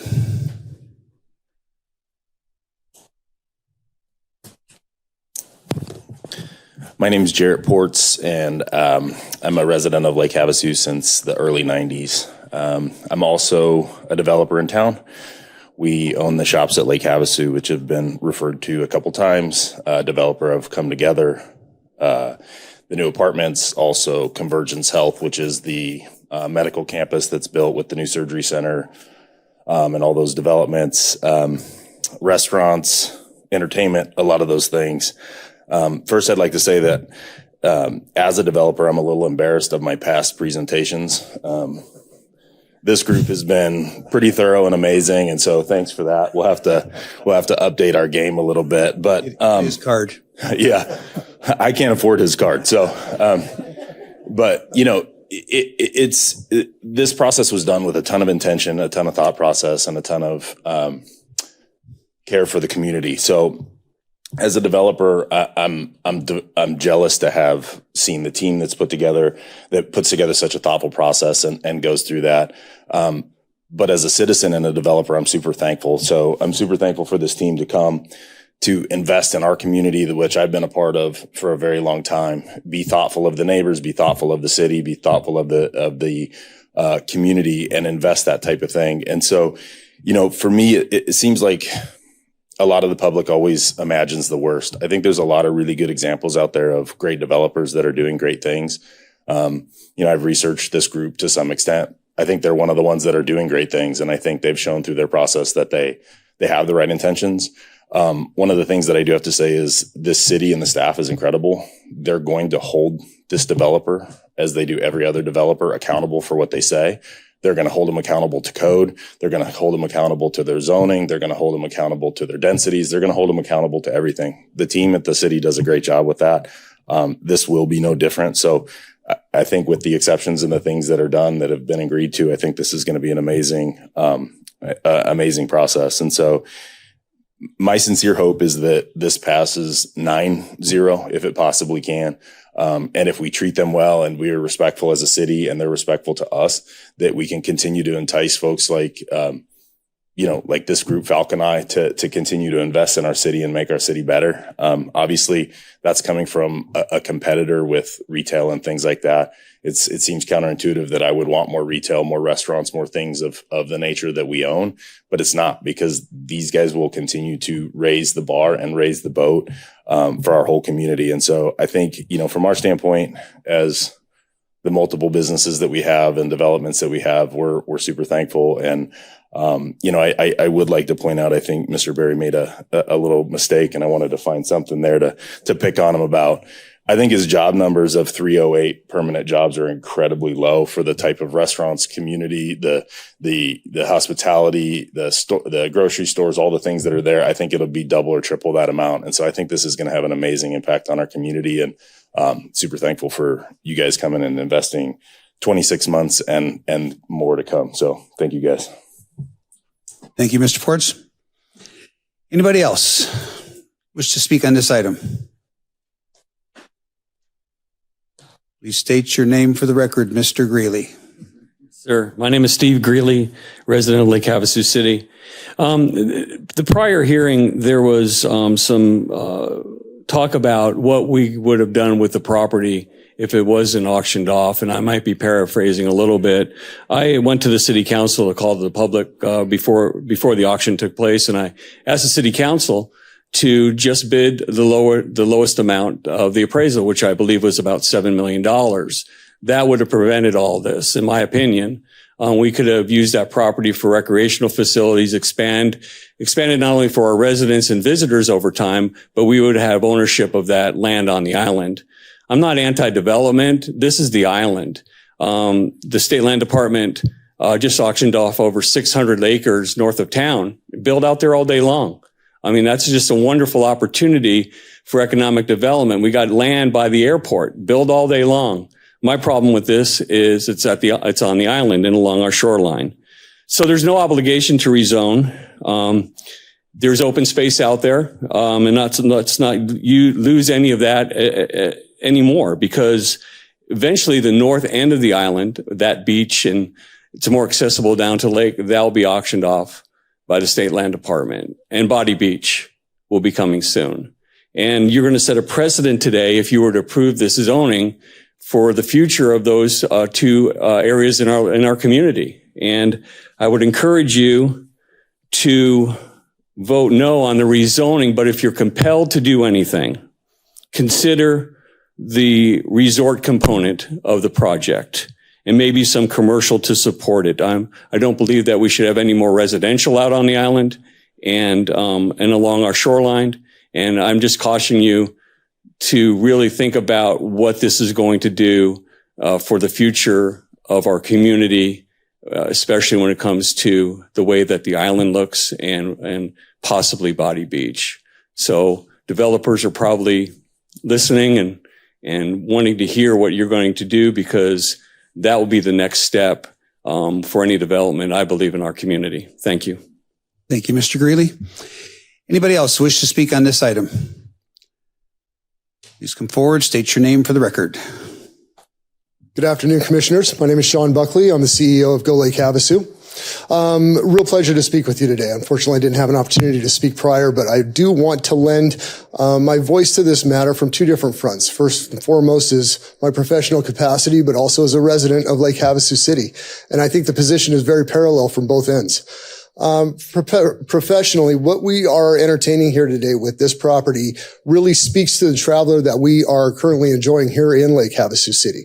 You've heard me speak in front of council and share with you that those travelers, those visitors with an income of $150 a year plus are the ones that are traveling at large right now. And that's not just at our level, but that's also at the state level. Any new resort, any new accommodations, any room inventory that comes online that speaks to that demographic certainly has our attention from that perspective. Now, there's a couple of other considerations here that do parallel and again kind of play off that professional and personal consideration, because again, that space, and I've only been here for a year, but that space hasn't been used in my time. So the opportunity to activate that space with some revenue generation from a premium level is really, really attractive from a tourism perspective. From a residential perspective, we will now have access to some of that, some of the amenities there. And what I look for in terms of promotion and ways to enhance Lake Havasu City is what are those destinations within our destination. Those enhancements that bring real awareness to the preservation of the coastline on the island, to the accentuation of some of our hospitality resources and the inclusion of our residents, to make that happen. All of which I think speak very highly towards this development and certainly lend to my support. The gentleman just a moment ago made a very interesting point. Some of this is a little bit ambiguous in terms of what the specificity will end up being once the tangible structures have been built. I'm excited about that. And I think that's just part of our charge as a community, is to make sure that this is right in line with what we can promote, what the residents can stand by, and what we as Lake Havasu City can be proud to invite to our community. So with that said, Go Lake Havasu would certainly like to lend its full support to this project and to this rezoning. Thank you. Thank you, Mr. Buckley. Anybody else who wish to speak on this item? Please come forward, state your name for the record.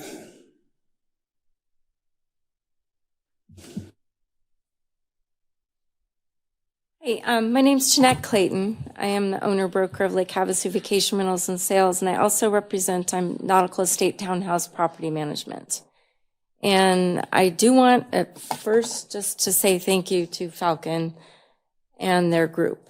They have really been good about meeting with us and discussing the needs and, of course, the worries for the Homeowners Association.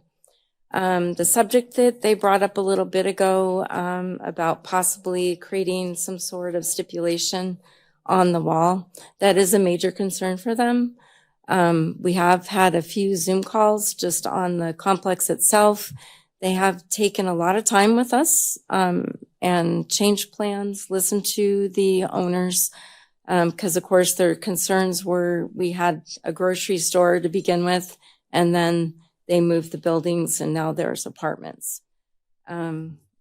Speaking for some of the owners, they do not like the apartments, okay? But they did move, one of them took a whole section of it out, which helped. One of our owners is actually on the very corner, is the president of the board that owns that unit. But the other worry that they're having right now is the walls. You know, they did read the report from staff report about the 8-foot wall. And they explained to us that that was for the trash and those type of things. But the owners are asking for no wall from the property line on Nautical Estates. They want to be able to have that open space that they've always had. You know, when they purchased their units, there was a golf course there. Of course, they can't have that. We know that, but they would like it to be open. And if the wall that they're talking about is the screen wall we've seen in the screenshots, you know, with them, then that would be good. I was a little worried about the wording that we put in for the stipulation because it does say mutual agreements.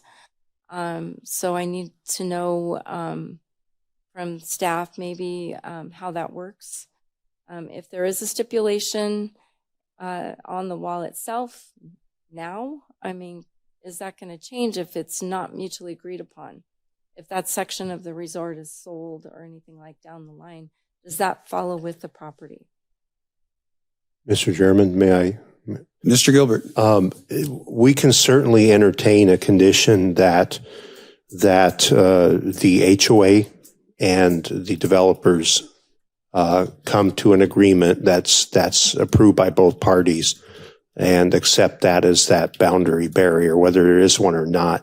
I was looking normally across the city between commercial and residential. Mr. Gilbert, before we start, I'm not aware of the stipulation.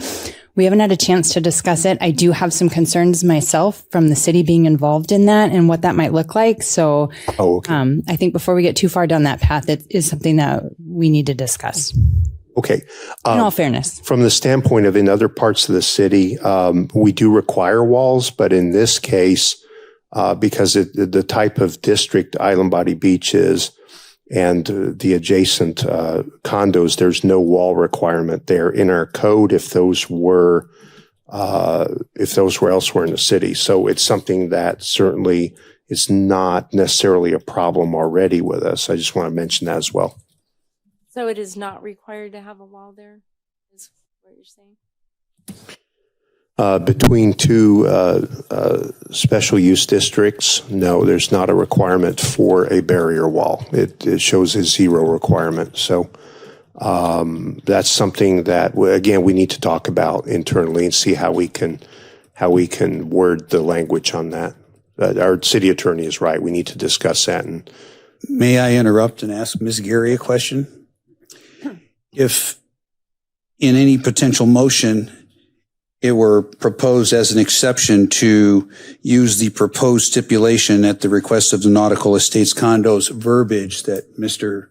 Berry presented earlier, can that be done? Mr. Chair, I think you can make a recommendation, or you can even say it's something that you'd like staff to further consider or further review or work through. Obviously, I have some concerns. I don't know that it's something that would benefit the city or be beneficial or get us in something that we don't want to be in later in the future. So those are some of just my initial concerns. And that doesn't mean we can't overcome them or we can't come up with something that may be satisfactory, but I don't have that answer for you today. And I apologize for that. Because I just learned about this. I haven't had time to process it or fully understand it. So if it's something that there's consensus among the commission members and there may be a path forward, you can send a message to council or send a message to staff. But making it a condition at this moment, I I can't really advise on that. Thank you. And just so you know, because I know the council, a lot of them maybe not have been over there. Their property line is right. Ms. Clayton, can I interrupt you? Mr. Toonman wanted to chime in on this, please. Thank you, Chair and Commission. Jeff Toonman, Development Services Director. I'd just like to go on record. Those aren't two special purpose districts. I'd just like to correct Mr. Gilbert. The Nautical Estates is an RM district, and we're dealing with an island body beach, so there would be a buffer requirement, meaning a wall, landscaping, that kind of stuff. Some sort of barrier. There is some sort of buffering requirement between these two properties. Just wanted to make that clear. In the way of a barrier. It's walls and landscaping is usually what the buffering requirements are. Both or Both. one or the other? Both. Wall height, yes, I believe there is. For a minimum? Yeah, a minimum wall height. I don't know what that is offhand. I just wanted to clarify that there is buffering requirements between these two districts. So that might be an option for the developer and the Nautical Estates to look at and maybe ask for an exception to those buffering requirements, meaning in excess of what code requires or less than what code requires. So that might be an avenue to explore between now and in the council meeting. All right. Thank you, Mr. Toonman. And my apologies, that is correct. With it being RM, that would be a level 1 screening device, which has a 6-foot minimum wall, if it, per our code. Okay. So that will require some kind of a conversation. And that's something they should bring up later. I just want to clarify. When do we look into that or request it? Probably before design review, something like that. Okay, not at the planning and zoning Correct. level. Okay. Right. Okay. I think that's all I had to ask for now. Thank you, Ms. Clayton. Anybody else in the audience that wishes to speak? Mr. Chair, I do want to note really fast, I love and appreciate that the developer and the HOA is working together. So I in no way want to discourage that or not saying that we're not willing participants to that. We need a minute to digest all of that. But I think the collaboration is amazing. Thank you. Tom Gerhardt, and I am a resident of the Nautical Estates located on the old golf course. I just want to say that is a critical issue for the 8 condo owners located there. I thought we had it resolved, and I'm a little surprised to find out a minute ago it's not. So very important issue for us. So if we can get that, I think our understanding was between ourselves, there would be no wall. It would only be about a 2 or 3 foot high bushes that would create a barrier to walk through or not be able to walk through. But there would be, we even talked about the trees that would not be placed that would be that high to create a visual problem. So please find a solution for it because it's probably our number 1 issue between the project and ourselves. Duly noted. Thank you, Mr. Gerhardt. Anybody else who wishes to speak on this item? Yes, John Barrett. I still live at the same place. I don't have any financial involvement. I'm a supporter of this rezone, and I'd like to emphasize what was said. This is a planned development. Once it is approved, if it's approved, it cannot be changed. The developer doesn't have to say that the room on the 3rd floor is going to be number 312. I mean, you can't expect those kinds of specifics, but the planned development will have to stay the same. Otherwise, to change it, it has to come back to you in the public process. I think developer has demonstrated great cooperation with the community. The fact that they and the Nautical Estates has come to a compromise, and now we just have to figure out how to do it that is legally acceptable. I'm also impressed with the fact that for the beach, they're going to, not only are they going to say it's going to be open to the public, they're going to create an easement and record it. That I'm not really sure that other developers in the past have ever created an easement, but this whole beach access thing is going to be a big part of the general plan, I think. And I don't know why it's so complicated. Anytime you visit a resort in Mexico, the part of the land that's next to the water belongs to the state and it is open to the public, and the developer has the ability to build on some portion of it. And it seems to me that if the Mexican government can figure it out, we certainly can. I want to say that this property is dangerous. It is ugly, and I'm a strong supporter of improving it. And I think this rezone should be moved to the city council. Thank you. Thank you, Mr. Parrott. Anybody else wish to speak on this item? Seeing none, come back to the microphone. I'm violating the initial instructions, but it's Mr. Greeley. My life. Have you received any emails or letters in opposition of this project? As a commission? Mr. Gilbert? As a city? Thank you. I believe we've sent about 18, is that right? 20? 18, 19 total over to the Planning Commission over the last several weeks. Were they all? They weren't all opposition. Yeah. But there were some supporters, though, right? Yeah, there was some support in there, but most of them were in opposition. That is correct. Anybody else that wish to speak on this item? Hearing none, I'm going to go ahead and close the public hearing portion, bring it back to the table for the applicant's rebuttal. Thank you, Chair, Vice Chair, members of the Commission. I don't think I want to rebut anything, but I'm not sure I want to step into the role of Henry Kissinger here, but I would love to put on the record a couple of things. Most importantly, you can see how the mutual respect that the folks from the nautical condos and we have, and that is something that is unique, not only here in Havasu, but in many communities. And I want to say that if there's not a way to do this through the city, I'm thinking maybe we could do an exception and have no wall or a low wall or whatever it is we need to do to satisfy our neighbors. We're Switzerland. We're ambivalent. If they want no wall, we're okay with that. If they want, whatever, we're okay with that too. So we really want to be a good neighbor for them. We are also willing to do some type of letter agreement between ourselves and the association that would dictate what we have to do and take the city out of it. If that is acceptable to the condo association. So if there's an exception way to do that, so they have belt and suspenders, great. But we commit to get this done and to satisfy the association, assuming there's an authorized representative and we're not trying to make 60 or 65 people happy that are in the association. I do want to just thank the owner and developer of the shops at Havasu. I'm delighted. I haven't formally met him, but boy, what a class person. I did watch the shops at Havasu, both at commission and council. And, remember in the general plan, there's that provision that talked about be bold, be creative, go beyond development patterns that are not usual for our community or your community for Lake Havasu.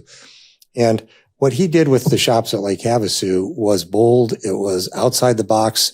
And that is the type of quality, unique perspective that Havasu brings out in people. And I'm very pleased to get the chance to meet him. I would also say that one of the things that's very important to us has been quality, not quantity, as noted before. This isn't about squeezing the last dollar out of it. We don't have investors. We don't have limited partners. We don't have general partners. There's no investment committee. There's no, we have an absolute commitment to quality over quantity in this process. And my client's word means something. So, we're happy to move forward with whatever you believe is appropriate, but we hope we've earned your support on this case as well. Happy to answer any more questions from the commission. Any other questions of the applicant by commissioners? Mr. Thornton. So, Mr. Berry, this this is going to require like hundreds of employees. That's something we're not plentiful on in this town. And the ones that we do have, reason being is workforce housing. They can't afford to go. That's why the project that Come Together is doing is so amazing. That speaks for the actual heart of Havasu. That's what it really, really means. That's integrity right there. Agreed.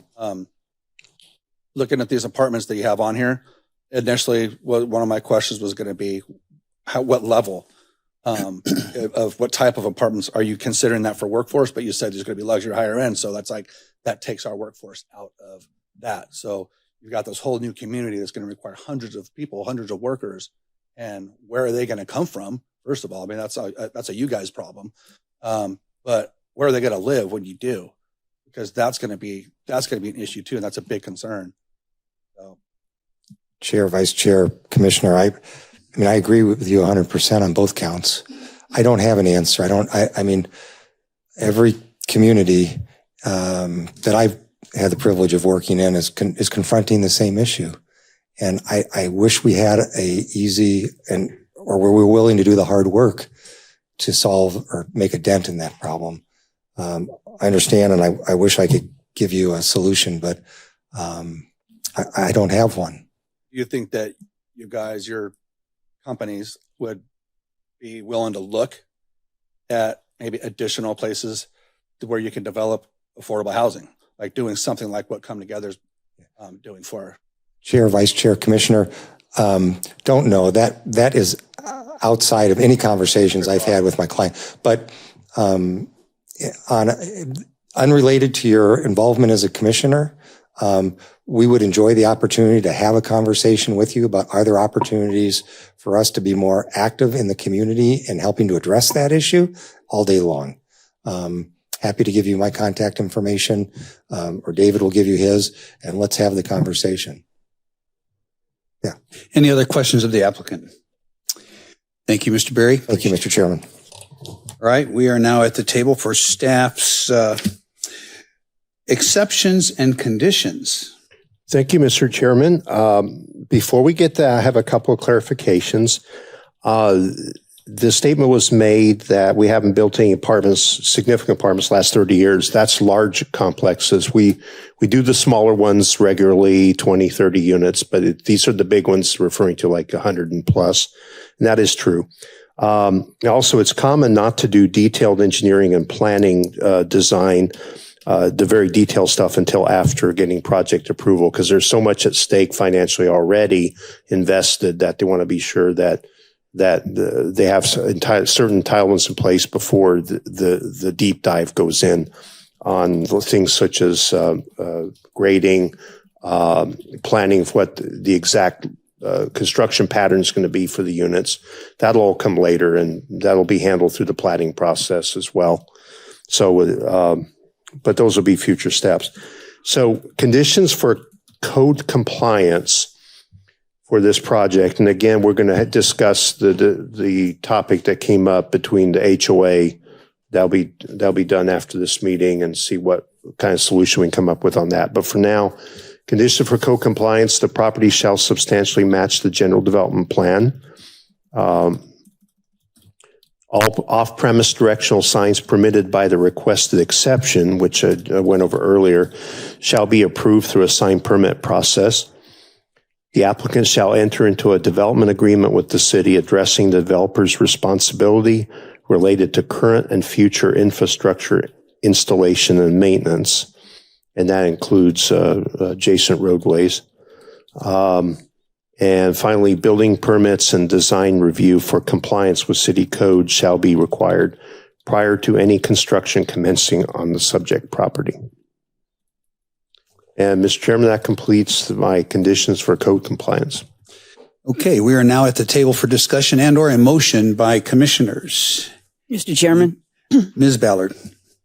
I'd like to make a motion to recommend approval of land use action number 25-4968 to the City Council for a planned development rezone and general development plan of 1040 McCulloch Boulevard North from Golf Course District to Island Body Beach / Planned Development District to accommodate a mixed-use development with a combination of resort, marina, commercial, and residential uses, and approving specific requested exceptions to include all conditions for any code compliance items.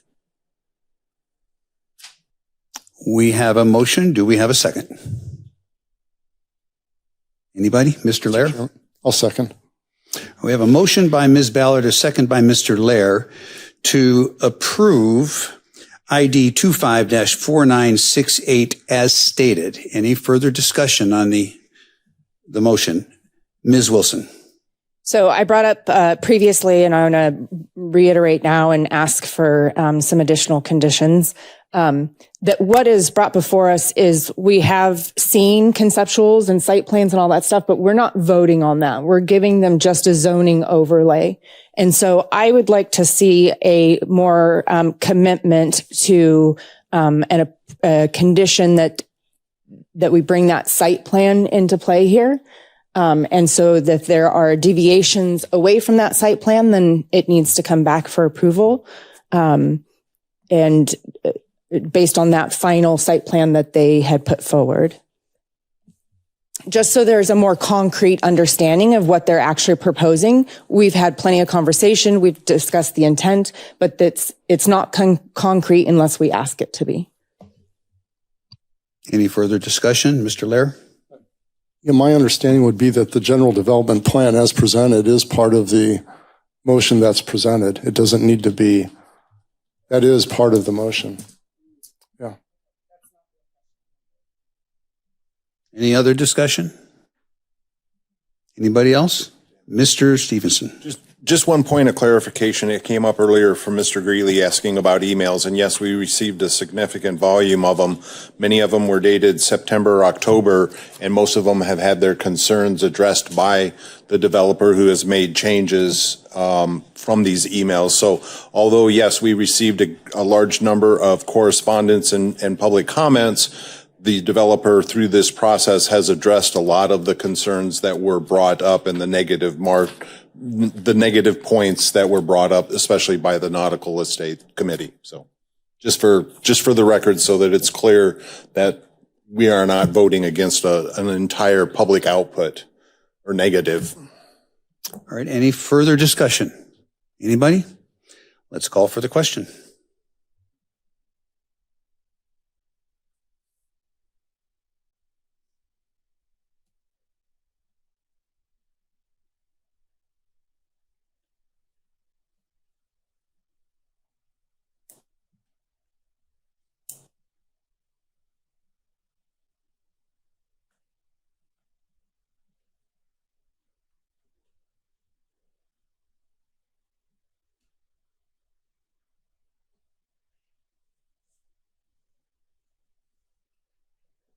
The motion to recommend approval of the plan development rezone passes 7-0. Congratulations and good luck. As a final reminder to everybody present and watching, the City Council hearing will be on January 13th, 2026 on these two items. The next item on the agenda is the call to the public. This is the portion where anybody can come and address the commission on any subject whatsoever. We may not respond, but we will listen to you. Is there anybody that would like to address the commission? Seeing none, I'll close the call to the public. Future meetings, Mr. Gilbert.